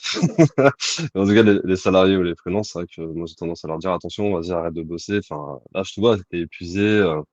Voilà, travaille pas le soir, c'était pas du soir. Enfin, arrête de travailler le week-end, s'il te plaît. Enfin, des choses comme ça. Donc, mais c'est vrai que c'est dur. Enfin, c'est dur pour eux parce qu'ils n'arrivent pas forcément à s'arrêter. Et c'est dur pour nous parce qu'on essaie de leur dire. Et après, on les voit crever et on est obligé de leur dire, vas-y, prends des vacances. Un petit coup de pied aux fesses pour dire, vas-y, pars en vacances, s'il te plaît. Mais même s'ils le font pas ou s'ils le font pas tout de suite, c'est important de le Mmh. dire parce que ça Oui. fait passer le message pour eux et pour les autres aussi, que c'est OK. Que c'est pas un attendu et que c'est pas le critère pour être considéré comme sérieux, parce que c'est comme souvent comme ça que ces personnes c'est vrai que c'est logique que ces personnes fonctionnent. Donc ça aide de comprendre et de faire passer le message que, non mais c'est OK d'en faire moins, c'est OK de lever le pied, c'est OK de s'économiser et cetera. Bon, on est bien parti pour enchaîner sur les CDI du coup? Totalement. Bon, les avantages des CDI? C'est indéterminé. Ouais, indéterminé, potentiellement la personne est là plus longtemps. Pour le meilleur et pour le pire. C'est ça, Potentiellement la personne est là plus longtemps. Si on a besoin d'un gros volume horaire, c'est moins cher. Un CDI, même bien payé, sera moins cher qu'un ou une freelance ou une agence. Voilà, c'est un fait pour un certain nombre de raisons tout à fait valables, mais là encore, c'est une chose à considérer. D'autres avantages? Je pense un des gros avantages, c'est quand même que c'est du coup des gens qu'on va faire grandir et monter en compétences et du coup on va pouvoir vraiment accompagner, qui vont grandir aussi un peu en fonction des besoins de l'entreprise et qui du coup vont pouvoir vont avoir plus envie de découvrir des nouvelles technos, des nouvelles solutions, à condition de les avoir mis dans les bonnes conditions, mais pour pouvoir se développer et aussi apporter peut-être plus, être plus force de proposition des fois sur certains sujets parce qu'ils sont aussi dans l'entreprise et qui vont faire le lien complètement avec autre chose qu'on n'a pas du tout vu. J'ai souvenir d'un exemple comme ça dans le retail où en fait on s'était rendu compte que les gens avaient 2 logiciels et que plutôt que d'oser demander à un informaticien de faire un bouton pour transférer un document de l'un à l'autre, ils avaient un bouton imprimé dans l'un, ils avaient un bouton scanner dans l'autre, donc ils imprimaient et ils scannaient les documents pour les mettre dans l'outil. Et juste le fait d'avoir quelqu'un qui est arrivé dans l'équipe informatique et qui a dit bah moi en fait j'ai travaillé dans une agence et en fait on fait ça au quotidien. J'ai dit: «Ah ouais» et en fait, on peut complètement faire autrement et le fait de faire ce lien, ben, c'est des gens qui connaissent bien l'entreprise, et qui sont vraiment, qui vont mieux connaître le produit, vont pouvoir faire ces liens-là, qui sont beaucoup plus difficiles à faire quand on est extérieur. Complètement. Et c'est des personnes aussi, du coup, qui s'imprègnent de la culture d'entreprise, qui la créent, qui cofondent, enfin, qui font grandir l'entreprise aussi avec vous. C'est pour les impliquer dans de différents chantiers transverses.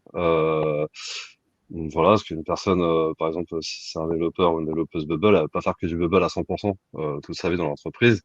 Elle va participer à des points, elle va, je sais pas, organiser une soirée, un team building. Elle pourrait s'intégrer aussi en fonction de la gouvernance qu'on a aussi dans son entreprise. Par exemple, il y a plusieurs types de gouvernance partagée, l'holacratie, il y a des comités éthiques qu'on peut mettre en place, etc. Et donc, c'est des personnes aussi qui sont ressources pour s'impliquer aussi, si elles le souhaitent, parce que c'est pas obligé, dans la stratégie globale de l'entreprise, quoi. Et c'est aussi Ouais. une très bonne manière de les pérenniser effectivement en leur donnant la possibilité de faire d'autres choses. Ouais, après, on peut aussi leur donner des actions, des choses comme ça. Enfin, on peut aller, Mmh. bref, ouais. C'est des personnes qui sont Ça peut venir, ça. plus intégrées et plus proches de la vie de l'entreprise et du métier de l'entreprise et qui donc peuvent avoir, des connaissances plus poussées, des idées qu'un externe n'aurait pas forcément parce qu'on n'est pas au quotidien, à se côtoyer. Forcément, c'est un peu plus compliqué si les équipes techniques sont pas au même endroit que les autres ou si tout est en télétravail ou enfin, il y a plein de choses à prendre en compte, mais effectivement, ça peut être un point intéressant. Après, ce que tu disais, Claire, sur l'opportunité finalement de prendre une personne, de la faire évoluer, et cetera, ça a aussi ses limites, qui est notamment dans les plus petites structures, qui est que, à un moment, la personne, elle va atteindre le plafond et pour elle, continuer à évoluer, continuer à se développer ne passera que par, chercher le prochain job.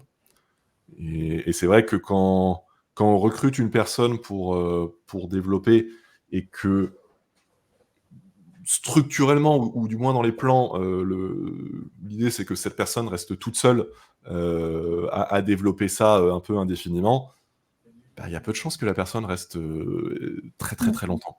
Parce que parce qu'à un moment, elle a fait le tour du poste et elle se dit mais bon bah je progresse plus ou plus trop et j'encadre personne et voilà, les personnes ont des aspirations différentes, mais il y a quand même des chances que, quelle que soit son aspiration, elle se retrouve à un moment un peu à l'étroit. Après, Xavier dit le plafond, c'est la compétence de la personne qui accompagne. Si, s'il y a transfert de compétences techniques, oui. Sinon, Bah, oui. ça peut être faire appel à un mentor externe Ouais.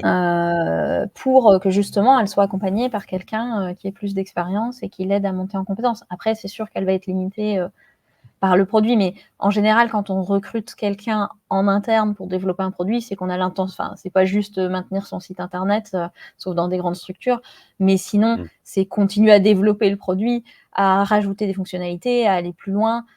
C'est rarement juste pour faire de la maintenance quotidienne. Et du coup, la personne peut, alors voilà, ça dépend bien sûr du produit, des perspectives et tout, mais le fait aussi de bien l'accompagner peut l'inciter à rester. Ou aussi, je pense que c'est très lié à la culture d'entreprise, aussi de créer, je dirais, une sorte d'envie de pérenniser l'entreprise, qui peut aussi passer, moi je l'ai vu dans des entreprises, par le fait que quand la personne elle part, elle va recommander quelqu'un pour prendre sa suite, elle va je me souviens des grands cabinets de conseil qui considèrent que quelqu'un qui s'en va, en fait, c'est une opportunité de développer des nouvelles choses demain parce que il sera peut-être un client de l'outil demain, parce qu'il va nous aider à recruter, parce qu'il va dire aux gens cette boîte-là était géniale, elle m'a même accompagnée quand je suis partie. Et du coup, c'est aussi des gens qui vont promouvoir l'entreprise à l'extérieur et donc qui peuvent aussi permettre de ramener des gens et donc qui vont être plus ouverts aussi au fait de dire ben là je m'en vais, mais je reste dans le coin s'il y a besoin d'un passage de connaissances ou parce qu'on a quand même mince, j'ai perdu le nom, la période de démission, mais on peut aussi avoir des gens qui restent impliqués. Merci. Oui, complètement. Enfin, de manière générale, il faut donner envie aux gens de rester. Enfin, un truc essentiel, c'est l'avant-embauche. Il y a des gens qui sont embauchés et qui ne se présentent pas le premier jour tellement on leur a donné une expérience exécrable, aucune info, etc. Il y a des gens qui se pointent le premier jour et qui ont juste une impression, c'est qu'ils sont pas attendus. Personne ne veut d'elle ou d'eux. Enfin, et ça, c'est des choses qui demandent un peu de boulot, mais qui apportent de la valeur à court, moyen, long terme aussi quand on les met en place au sein de l'entreprise et qui n'ont strictement rien à voir avec la technique. C'est vrai aussi pour tous les autres salariés, mais c'est vrai que juste faire en sorte que la personne se sente bien dans la boîte et ne serait-ce que soit bien accueillie dans la boîte, c'est quelque chose qui va avoir de l'importance. Il y a Xavier qui nous dit un bon accompagnant va au fur et à mesure donner des responsabilités, techniques ou pas. C'est vrai. Après, il y a des gens qui veulent pas avoir de responsabilité, mais c'est vrai que la plupart des gens, oui. Effectivement, il faut savoir donner enfin, permettre à la personne de trouver sa place. Si on se dit, de toute façon, j'embauche un exécutant ou une exécutante qui sera juste là pour faire ce qu'on dit, surtout pas d'initiative, surtout pas de responsabilité, etc. C'est moi qui suis à la manœuvre. Oh, bah, ça existe, ouais, mais c'est la perle rare, comme le stagiaire de tout à l'heure. Ouais, non, c'est ça, ça va marcher pendant 6 mois, 1 an et demi, le temps que la personne fasse un peu le tour du poste, apprenne des trucs, s'amuse un peu, et puis au bout d'un moment, bon, ça va 5 minutes, quoi. Donc oui, c'est sûr qu'il faut aussi comprendre ce à quoi la personne aspire et l'aider à le trouver d'une manière ou d'une autre. Et c'est vrai qu'après, sur l'accompagnant, sur les compétences techniques, il y a aussi des fois des logiques de non, bah, c'est bon, telle personne à bidouiller un peu sur Airtable, Make, etc. Bon, on embauche un junior, donc c'est bon, il pourra l'encadrer. Bah ouais, mais ça marche pendant 6 mois, et au bout de 6 mois, le ou la junior va être beaucoup plus compétente que l'autre personne dont c'est pas le métier. Et qu'est-ce que tu fais à ce moment-là?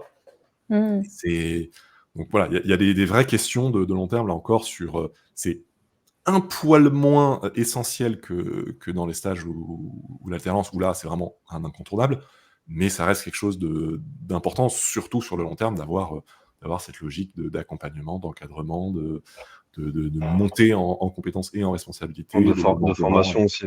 et de formation. C'est vrai que donner à la personne la possibilité de se former, de suivre une formation, financer les formations dont elle va avoir besoin, qui soient directement en lien avec le besoin. Bon, là, je dois intégrer Stripe à l'outil, je connais pas trop, j'ai repéré telle formation à 150 €, est-ce que tu peux me la payer? Ça, je veux dire, c'est le cas facile. Mais des fois, la personne va dire, bah là, je prendrais bien une formation d'1 semaine sur le produit. On se dit, mais attends, mais c'est pas ton métier, etc. Bah, si, c'est un peu le métier, et en fait, ça participe au développement général de la personne. Donc, Et du produit. peut-être qu'elle ne démissionnera pas tout de suite si on lui dit non, mais ça crée pas forcément un contexte très favorable, surtout si c'est amené à se répéter. Et je trouve que ça met le doigt sur 3 éléments clés du recrutement. Finalement, ça va être l'adéquation de la culture de la personne avec la culture de l'entreprise. Enfin, est-ce que la personne va se sentir bien? Est-ce que ça va fitter? Les envies de la personne, comment elle se voit se développer. Est-ce que ce qui l'intéresse, c'est d'encadrer quelqu'un? Est-ce que ce qui l'intéresse, c'est de monter en pure compétence technique? Il y en a aussi. Est-ce que ce qui l'intéresse, c'est d'avoir un petit boulot tranquille et d'être rentré le soir et que le salaire tombe à la fin du mois? Ça existe aussi. Et du coup, derrière, effectivement, comment l'entreprise peut ou veut accompagner la personne, parce que le fait de payer des formations et tout ça, c'est pas toujours possible non plus pour l'entreprise. Faut faire des choix parfois. Et du coup, comment l'entreprise peut et veut l'accompagner dans ce développement à court terme, à moyen terme, à long terme. Et qui sont des questions à se poser sur tout recrutement, quel que soit le sujet. Mais... Sachant qu'il y a une difficulté en technique, notamment à attirer les compétences qui sont rares, c'est tout autant, voire plus difficile de les garder, surtout quand on a un budget limité. Quand on a un budget limité, soit on a... la plupart du temps, on arrivera à recruter des juniors, mais bon, les juniors restent pas juniors indéfiniment. Comment on leur permet déjà de monter en compétence tout de suite, qu'ils soient effectivement opérationnels, mais quelle évolution on leur propose à long terme. Et c'est encore plus compliqué avec les seniors, parce que on peut des fois recruter des seniors avec des niveaux de salaire raisonnables, mais pour combien de temps, en fait? C'est la question. Parce que non seulement la personne, si elle vaut plus sur le marché, elle pourra rapidement recevoir une offre plus intéressante et aller voir ailleurs, mais aussi elle sera d'autant plus rapidement confrontée à ce problème du plafond, mais j'évolue plus, j'apprends plus, j'ai pas plus de responsabilités, je me sens un peu à l'étroit dans ce poste-là, quoi. Et c'est là où effectivement bien comprendre qu'est-ce qui la motive et qu'est-ce qui peut lui permettre de rester. Et on voit dans plein de domaines aussi, c'est aussi la motivation pour remplir la mission de l'entreprise et pour participer finalement à faire grandir la mission de l'entreprise, quoi. Qui peut être aussi un énorme levier de rétention, au-delà du salaire dans certains cas, quoi. Tout en sachant vraiment écouter la personne et pas juste céder aux clichés un peu faciles, parce que c'est vrai que ça peut être facile de s'attarder un peu trop sur les clichés, sur les personnes techniques, etc. De dire non, mais de toute façon, ces personnes, elles sont comme ça, il leur faut ça, etc. C'est des clichés, ça vaut rien. C'est pas parce que vous imaginez que c'est ça que la personne attend, que les personnes attendent, que c'est ce qu'elles attendent effectivement. Et voilà, juste, vous avez des êtres humains face à vous, vous n'avez pas des robots qui sortent tous de la même chaîne. Donc, il y a des choses aussi qui sont à adapter si l'équipe grandit et qu'il y a 3 développeuses et développeurs dedans. Il ne faudra peut-être pas tous et toutes les traiter de la même manière, parce qu'ils vont avoir des attentes et des besoins différents. Ce sont des humains. Tout à fait. OK, un autre point qui va être, potentiellement, d'autant plus, présent dans l'ESS et dans les, et aussi dans les petits projets qui se lancent, c'est, soit les bénévoles, qui ont du temps et croient au projet ou juste ils voient pas de problème à donner un peu de temps, où ça leur permet d'apprendre, un peu sur le tas. C'est le cas de No Code for Good où des personnes, souvent juniors, apprennent en travaillant gratuitement ou pour un prix, très faible par rapport au prix du marché. Un tarif solidaire. Voilà, un tarif solidaire. Merci de me corriger. Mais effectivement, plus faible que les tarifs du marché. Et ça peut aussi, c'est le cas dans les assos, mais on voit aussi beaucoup dans les projets entrepreneuriaux, ça peut aussi être des amis. Et Oui. ça, moi, en fait, je le vois plus de l'autre côté parce que je réponds à des questions, je coach et j'accompagne un certain nombre de personnes, et j'en vois pas mal qui me disent: «Mais ça, c'est un projet que j'ai pris pour un ami».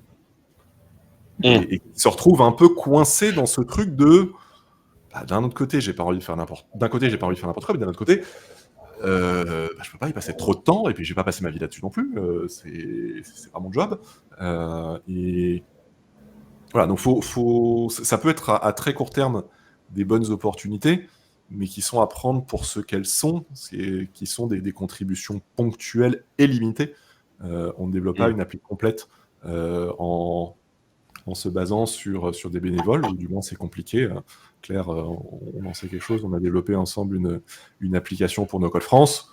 Bon, bah, le développement a commencé il y a 1 an et demi, quoi, et on va bientôt la sortir. Faut pas avoir trop de deadline.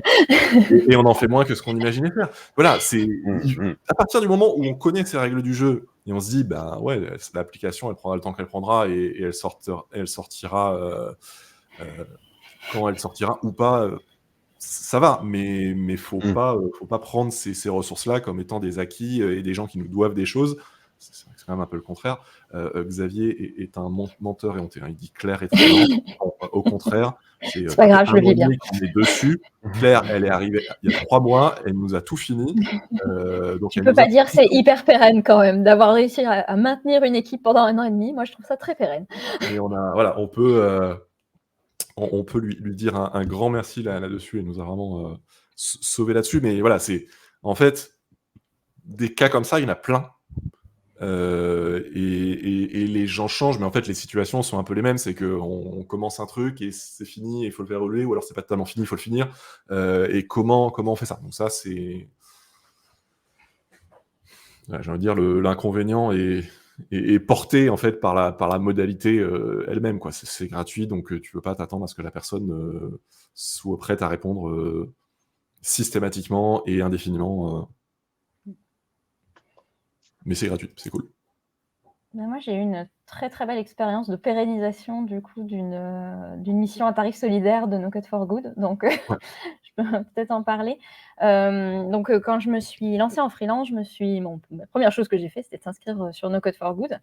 Là, j'ai vu que le tarif solidaire était déjà au-dessus de ce que je pensais facturer. Donc, c'est bien, ça permet aussi d'avoir une idée de à combien on peut facturer ces prestations. Et il se trouve que je suis rentrée en relation avec une association qui, au départ, avait une première mission qu'elle m'avait confiée.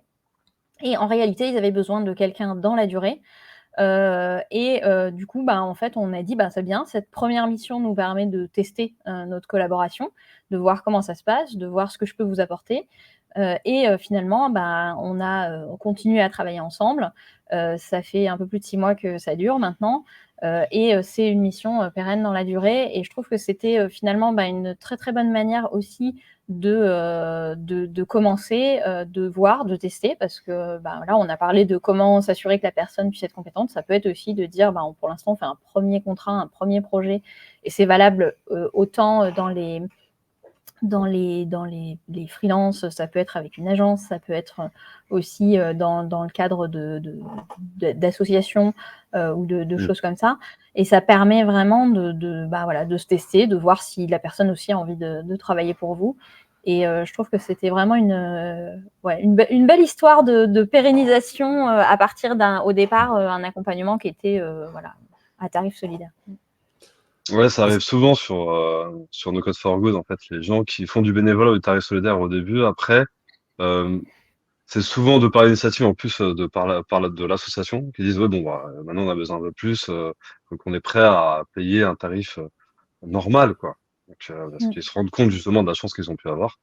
Et non, oui, et d'ailleurs, petite question, est-ce que tu es dispo avec l'association pour le 25 septembre participer au retour d'expérience Twitch de No Code France? No Code J'ai for reçu Good, le pardon. message d'Angeline. Je dois répondre. J'ai bien vu le message, mais je dois répondre. Ok, très bien. Pas de pression. Mais oui, c'est effectivement des retours que je vois souvent autour de No Code for Wood et finalement pour les associations concernées, c'est une bonne manière de tester des personnes aussi à pas ou peu de frais. On parlait tout à l'heure, il y a 3h30 environ, de la difficulté de recruter des freelances, Mm. de trouver les bonnes personnes, bah, ça peut être une manière de les tester. C'est un peu un projet d'essai euh, pour trouver des freelances, effectivement. Mais finalement, je Ouais, ouais, trouve que c'est assez lié avec ce que tu disais tout à l'heure, Pierre, avec les stagiaires et les alternants, où finalement on sait qu'il y a une date de fin et où du coup on peut déjà préparer la suite. Ben, finalement, Mm. quand on a un bénévole qui travaille, on sait de toute façon dans les associations que les bénévoles, ils ont des moments où ils s'épuisent un peu, où ils reviennent, où, voilà, où les équipes tournent et tout. Et je pense que le fait de donner un calendrier finalement à cette contribution, ça permet en arrivant à la fin de se dire, OK, est-ce qu'on continue? Est-ce qu'on arrête? Est-ce que tu as envie de continuer? Et du coup, finalement, que le bénévole ne se sente pas forcément coincé, mais qu'il puisse dire, est-ce que tu as envie de continuer? Bah oui, je suis super motivée, j'ai plein d'autres idées. Bon, bah très bien, on se refixe une date. Et comme ça, finalement, bah, ce qu'on fait assez naturellement avec des salariés, de faire des points réguliers, ça permet aussi de sentir un petit peu, je sais pas, on peut tout détecter comme ça, mais ça permet quand même de prévoir éventuellement et de se dire, potentiellement, ça s'arrête là. Qu'est-ce que je mets en place si jamais ça s'arrête là, quoi. Mm. Même pour les salariés, c'est pas si naturel pour tout le monde. Mais c'est vrai que quel que soit le mode de fonctionnement, hein, un bénévole, ami qui donne un coup de main, salarié, freelance, agence, se faire des points réguliers sur OK, là on n'est pas là pour parler technique, produit, etc.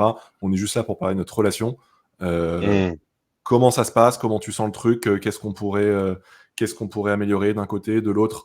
Est-ce que tu as envie de continuer? Qu'est-ce que ça donne pour toi? Et c'est vrai que c'est les choses, même moi, enfin, que je fais pas, enfin, que je fais pas dans le projet, mais en même temps, c'est compliqué. C'est compliqué de le faire si ça vient pas du client parce que ça fait juste bonjour, je suis venu râler. Mais en vrai, ça peut sur le long terme faire énormément de différence.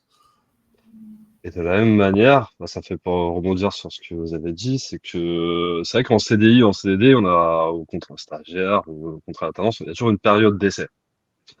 Et du coup, c'est vrai que ça peut être intéressant de mettre cette période d'essai aussi avec des freelances ou des agences. Enfin, nous, par exemple, en tant qu'agence, et je pense que vous aussi, en tant que freelance, vous faites un peu la même chose, c'est que vous faites des mini-sprints, enfin, on fait des... Et du coup, ces sprints-là, à la fin, bah, effectivement, le client peut toujours décider de continuer ou pas avec vous. Et ça évite, eux, aux clients, d'être, comment dire, bloqués, pardon, n'importe quoi, Mm. enfermés dans un contrat de X mois ou de X années, et que la clause de rupture du contrat va être très Mm. compliquée. Et ça permet aussi, du coup, au prestataire de savoir est-ce que avec ce client, ça se passe bien ou pas. Est-ce que j'ai envie de continuer après cette période d'essai ou pas? Donc, Non, c'est effectivement un bon point, une bonne pratique. Après, les employeurs perdent un peu de vue des fois que les périodes d'essai, c'est pas que pour l'employeur. C'est une période Mm. d'essai mmh, pour le salarié aussi qui peut très bien se dire au bout de 2 mois, non, c'est vraiment pas pour moi. complètement. Et c'est vrai qu'il y a des employeurs qui disent non, mais c'est bon, je, je suis très content, j'ai envie de garder la personne, mais je vais quand même renouveler la période d'essai juste comme ça. En fait, Au cas non, où. si tu veux garder la personne, tu renouvelles pas la période d'essai, tu dis bah c'est bon, je te garde. En fait, ça Mm. envoie un message déplorable. Et à ce message déplorable, il y a, on a sorti ça de au fait, si tu veux te barrer, tu peux toujours sans aucun problème. Donc voilà, c'est à garder à l'esprit quand même. Mm. Mais oui, enfin, tester et ne pas s'engager tout de suite sur un projet gigantesque avec un ou une freelance ou une agence, c'est effectivement plutôt une bonne chose. Mm. Et pour les deux parties. Pour les 2 parties, oui. Effectivement, moi, autant quand on est dans un contrat, on a effectivement cette clause de sortie et tout ça.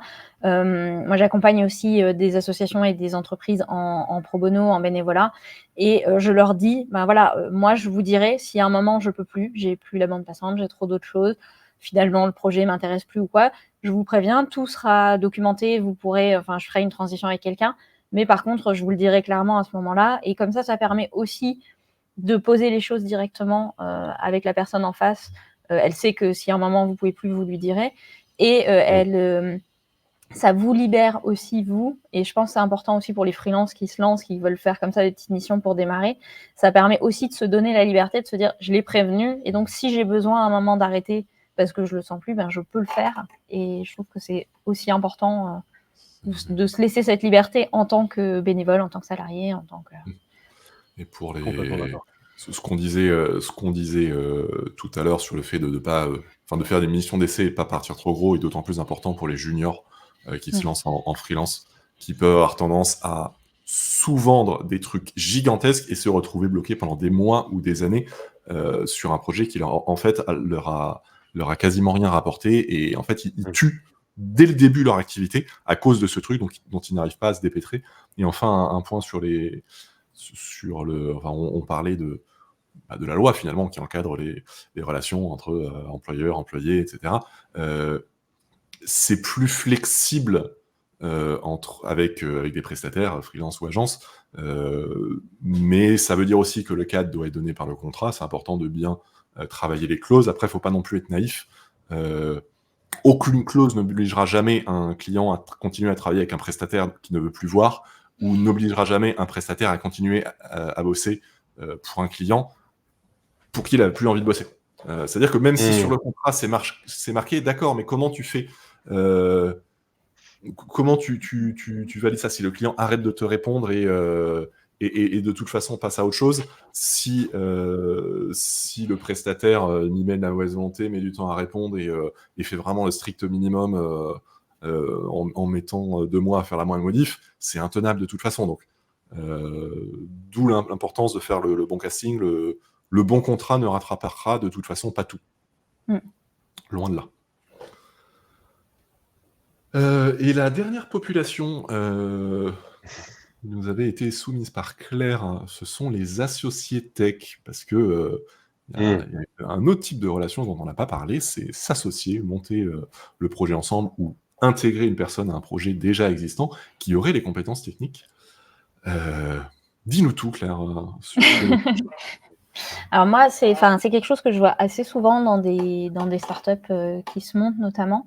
Et se pose à un moment la question de prendre ou pas d'ailleurs un associé tech, avec cette impression effectivement que si on a un associé tech, du coup on aura la compétence en interne et tout ira bien. Déjà, on n'oublie pas qu'on est sur des ressources quand même sur un marché assez tendu globalement, même si on voit des freelances et des gens qui se lancent dans ces domaines-là tous les jours.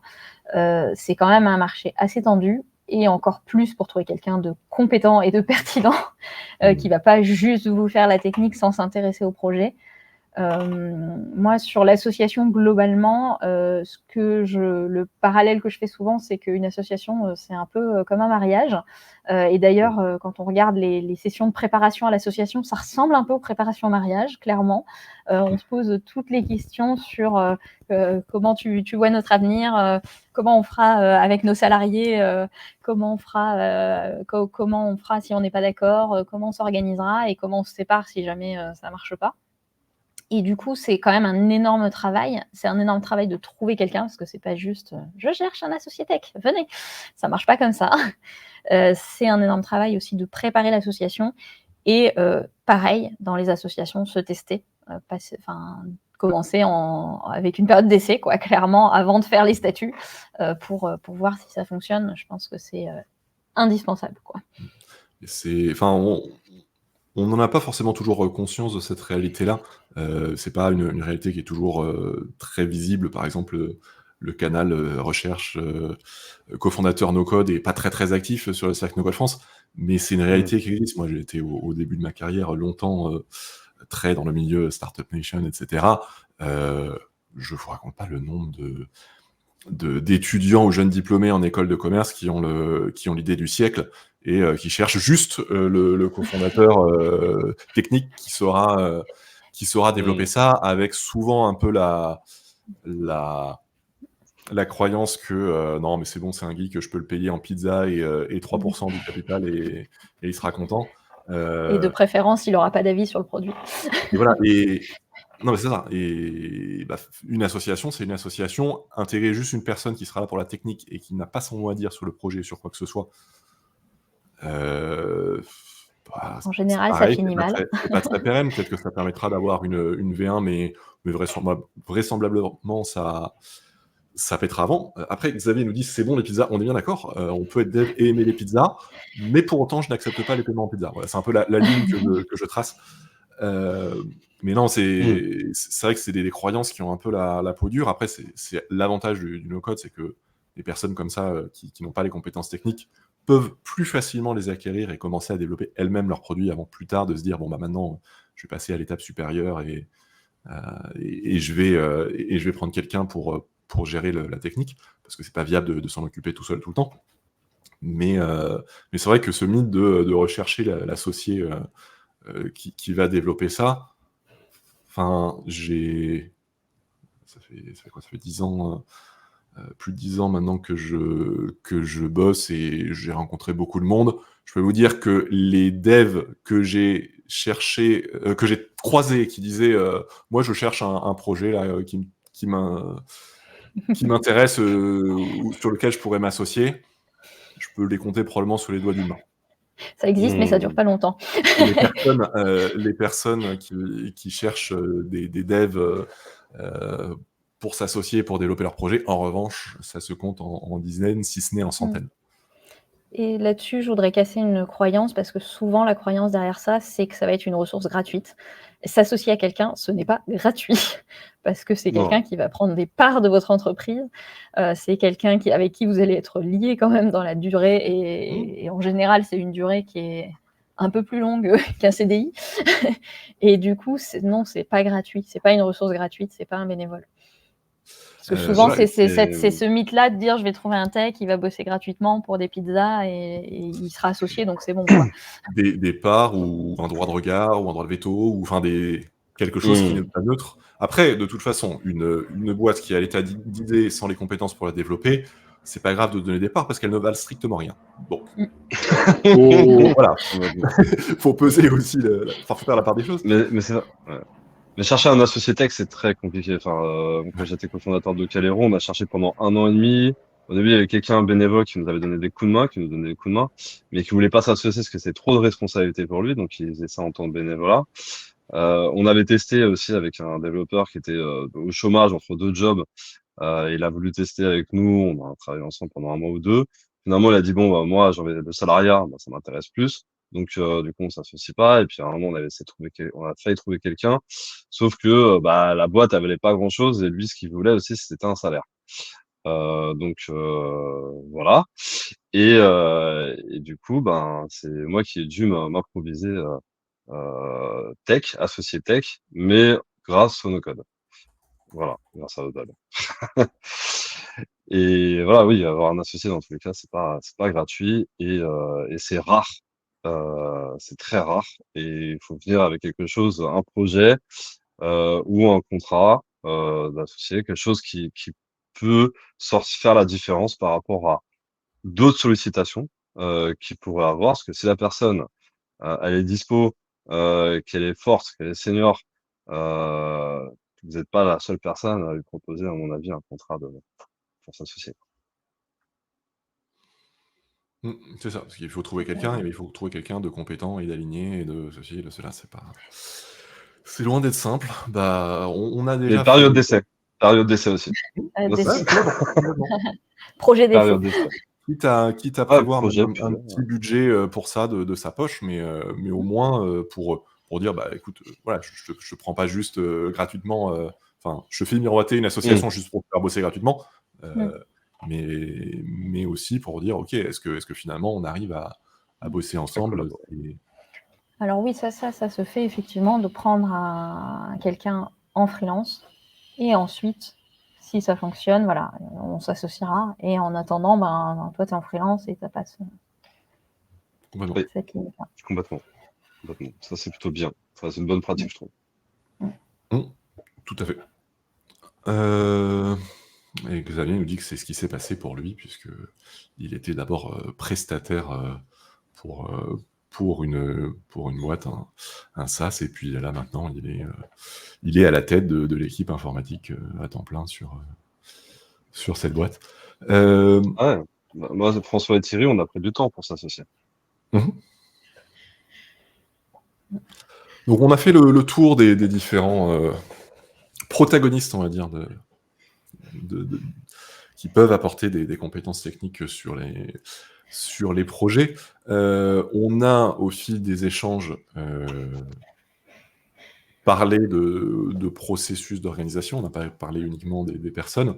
On a parlé de la documentation, de l'onboarding, du suivi, de l'encadrement, du mentorat. De se faire accompagner et conseiller aussi, si vous n'avez pas forcément les compétences techniques ou la bande passante, ou les 2, pour vous poser toutes ces questions et être sûr de trouver la bonne réponse, plutôt que de faire plouf plouf le moment venu ou de repousser sans arrêt le problème. Faites-vous accompagner, prenez les personnes un peu plus seniors, un peu plus expertes, pour le faire. Quitte éventuellement à leur dire: je te propose un deal, c'est que je te paye bien pour me conseiller, mais je ne te donnerai jamais de prestat. Comme ça, tu restes neutre. Voilà, je te demanderai pas de développer l'app. D'un autre côté, ça peut être rassurant pour la personne parce que si elle a un peu de charge de travail, etc. Voilà, par exemple, je prends là pas de nouvelles prestats jusqu'à janvier parce que je suis plein. Mais voilà, des trucs ponctuels comme ça, ça peut passer. Donc ça peut, c'est pas forcément quelque chose qui va rebuter la personne de dire je te donnerai pas de prestat. Des fois, ça peut au contraire attirer. Et ça peut rassurer au moins sur le fait qu'on a une personne qui nous conseille. Parce que c'est sûr que quand...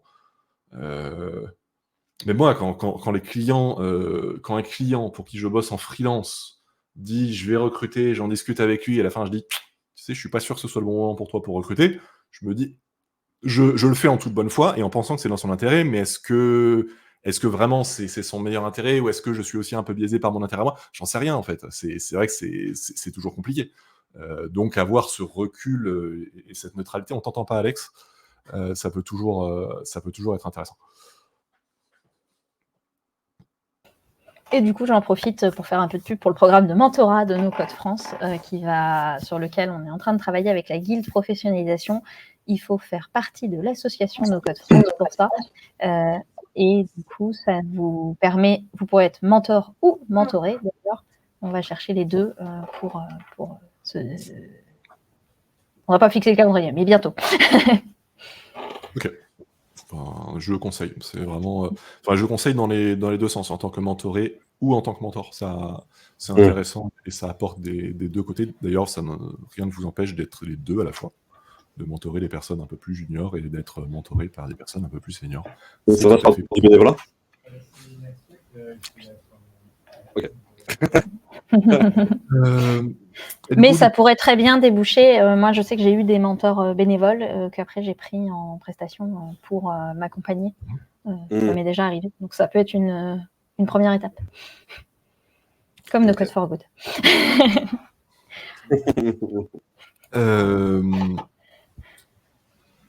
Est-ce que sur le côté process, organisation, etc., vous avez rapidement d'autres points à ajouter avant qu'on ne rende l'antenne? Est-ce qu'il y a d'autres points qu'on n'a pas abordés qui vous sont importants ou alors sur lesquels vous voulez revenir un peu pour apporter des précisions? Moi, personnellement, faut pas trop que je tarde, parce Ouais, que je non. sais qu'on peut en parler pendant des heures encore. Claire, rien de... Ça Rien marche. de- Bon, on passe à la conclusion. Merci beaucoup à tous les deux, en tout cas, pour l'échange. Moi, de tout ça, je retiens donc les compétences appartiennent toujours aux personnes. Jamais il y a une entreprise, jamais une organisation. On ne peut pas acheter les compétences, on ne peut que les louer. Une location, On ne sait jamais totalement exactement combien de temps ça va durer. On n'a pas totalement la main dessus. Donc c'est à garder à l'esprit. On a vu un certain nombre de modes de collaboration, de manière d'obtenir, de louer ses compétences. Vraiment, il n'y en a aucune qui est bonne, aucune qui est mauvaise, il n'y en a aucune qui est meilleure que l'autre. C'est vraiment que des avantages et inconvénients, et tout ça dépendra du contexte. Quelle est l'équipe que vous avez en place? Quel est le besoin? Vers où vous voulez aller? Quels sont vos moyens? Quelle est la philosophie aussi avec laquelle vous abordez tout ça? Ça changera énormément la composition de votre Dream Team, de votre équipe idéale, sachant que c'est pas forcément non plus une solution unique, c'est pas une seule personne forcément, c'est pas forcément que des CDI ou que des freelances ou qu'une agence, enfin ça peut aussi être une combinaison de tout ça, hein, si vous n'avez pas les moyens de...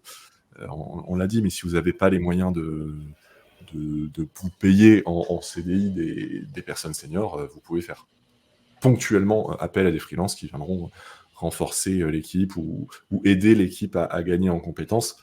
Et tout le monde en sortira gagnant. Donc voilà, c'est un peu ce que je retire, et merci à vous, parce que la conclusion n'aurait pas été aussi riche sans tous ces échanges. Vous, de votre côté, qu'est-ce que vous en retenez? Quel mot de la fin vous avez envie de donner pour conclure tout ça?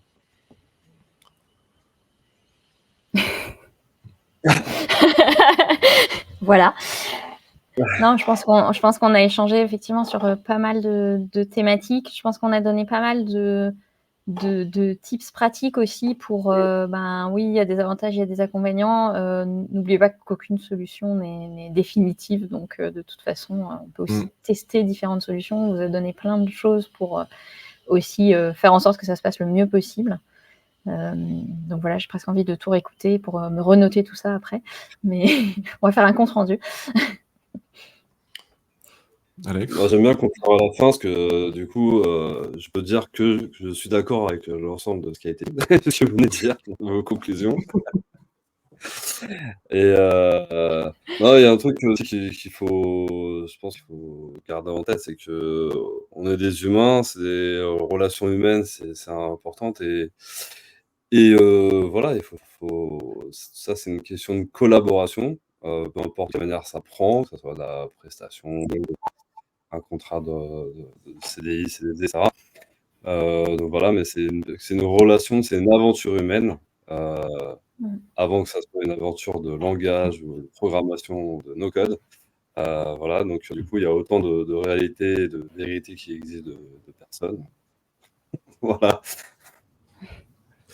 Et t'as dit un truc très important, Claire, c'est qu'aucune solution n'est définitive, et je suis presque étonné qu'en fait on ait occulté ce point pendant presque 2 heures d'échange, parce que c'est vrai qu'en fait c'est pas une histoire de quelle personne je recrute maintenant et c'est bon pour la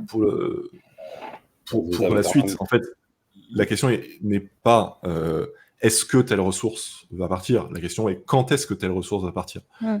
Donc, il faut toujours... Enfin, c'est pas une question qu'on ferme, c'est une question qu'on doit toujours avoir à l'esprit, et il faut toujours préparer cet après. Faut pas, comme j'ai déjà vu certaines personnes le faire comprendre à toutes les personnes que de toute façon elles sont remplaçables. C'est la pire manière de le faire. Mais il faut savoir aussi assurer la continuité en disant on ne sait pas ce qui peut se passer. Tu peux être malade, tu peux avoir envie de partir, tu peux être en congé parental, on ne sait pas ce qui va se passer demain, et l'important, ce qui est essentiel pour l'entreprise, c'est qu'on soit aussi capable de fonctionner si demain t'es pas là. Et ça, c'est quelque chose que tout le monde peut entendre quand c'est bien amené, mais aussi de son point de vue de porteur de projet, de dirigeant, c'est quelque chose qu'il faut vraiment toujours garder à l'esprit, et c'est un sujet sur lequel il faut toujours investir. On a parlé un peu de documentation. La documentation, ça ne se décrète pas. La documentation, c'est pas quelque chose que les devs vont faire naturellement sans qu'on leur demande, et sans que ça prenne plus de temps. Si vous laissez faire des devs comme ils veulent, ils ne feront jamais de documentation. C'est à peu près garanti. Ils savent qu'il faudrait, mais ils le feront pas. Parce que ça prend du temps, c'est pas le truc le plus drôle. Si on est dans l'urgence absolue en permanence, on prendra jamais le temps de la documentation. Faire une bonne documentation, c'est quoi? C'est 20-30% du temps de développement qu'il faut passer à faire de la documentation. Il faut accepter d'investir ce temps-là pour s'inscrire aussi dans le temps long. Et ça, c'est quelque chose qu'il faut accepter de faire, voire un pas qu'il faut accepter de franchir. Et c'est pas forcément, c'est pas toujours évident quand on a l'habitude d'être toujours dans l'urgence et de se dire non, mais il faut qu'on délivre des fonctionnalités en permanence. Non, mais j'ai promis à tes clients qu'on allait sortir ça. C'est pas le moment de s'occuper de ça. Sauf que le jour où votre dev part, il ne vous restera pas assez de doigts pour vous les mordre. Ouais, c'est la documentation, les tests aussi. Enfin, tout ça, c'est des temps, bien sûr. Ouais, des temps qu'il faut comptabiliser, enfin, recettage, justement, etc., qu'il faut... Et les temps aussi, réunions, etc., de gestion de projet, c'est des temps qu'il faut comptabiliser. Et surtout, quand on est freelance, c'est des temps aussi qu'on doit facturer. Parce que on ne pense pas, on ne veut pas les facturer en disant que ça apporte pas forcément valeur pour le client, mais c'est complètement faux. Voilà. Complètement. Merci beaucoup pour tout ça. Est-ce que vous avez une actualité à partager, un endroit où on peut vous suivre, etc. Moi, LinkedIn, Claire Champourlier, ou bien sur le site internet interest.fr, INTE2REST.fr. Et Alexandre Talon sur LinkedIn aussi, ou sur le site de labastide.io, ou via le site de No Code for Good. Voilà. Et sinon, sur le Slack No Code France, bien sûr. Bien évidemment, vous êtes tous les deux des membres importants et estimés de cette communauté. Moi, je fais une petite auto-promo aussi. J'ai lancé coachingnocode.fr, c'est que je fais depuis longtemps du coaching auprès des personnes qui en font la demande. Et j'ai enfin pris le temps de lancer un site pour ça. Donc voilà, si suite à toutes ces discussions, vous vous posez justement des questions sur qu'est-ce que vous devez faire, quelle est la bonne solution, par quel bout prendre ce problème-là. Ce sera avec grand plaisir pour en parler, sauf si bien sûr vous êtes dans l'ESS, auquel cas Claire est nettement plus à même que moi de répondre à vos problématiques. Je n'ai pas de connaissances particulières dans l'ESS. Mais merci, un grand merci à tous les deux. Je disais en off avant que non, mais c'est bon, on va pas prendre 2 heures. En général, ça prend 1h30, etc. 1h55 plus tard, voilà. Non, mais c'était passionnant en tout cas. Tous les échanges que j'ai ici sont toujours très intéressants. Mais là, je me disais, il y a vraiment quelque chose à faire. J'attendais beaucoup de cet échange et tous mes espoirs ont largement été comblés, voire même plus. Donc, un grand merci à tous les deux pour tout ce que vous avez apporté pendant cet échange et tout ce que vous apportez évidemment à la communauté, au mouvement No Code en général. Le mouvement gagne à avoir des personnes telles que vous et telles que vous dans le chat aussi. Il y a beaucoup de personnes essentielles de cette communauté qui sont là et qui nous ont suivis et qui ont interagi avec nous pendant toute cette émission. Merci encore. C'est la fin. Je vais pas, promis, j'ai fait une formation la semaine dernière en disant surtout ne tergiversez pas pendant 3 heures pour clore votre live. Vous dites merci, c'est bon, allez hop, fin de l'histoire. Donc je vais essayer de l'appliquer. Donc c'est la fin. Merci à toutes et tous pour votre écoute, pour votre participation. Je vous tiendrai prochainement au courant de la prochaine émission. Maintenant, cette émission était mensuelle. Maintenant, elle paraît quand elle paraît. Donc je ne sais pas encore quand sera la prochaine émission, ni avec qui, ni sur quoi. Mais dès que j'aurai une idée et des gens pour en parler, je vous tiendrai au courant. Merci beaucoup. Très bonne fin de journée, de semaine ou je ne sais pas quand vous nous écoutez. Et surtout, évidemment, prenez soin de vous et no codez bien. Salut. Merci beaucoup. Merci.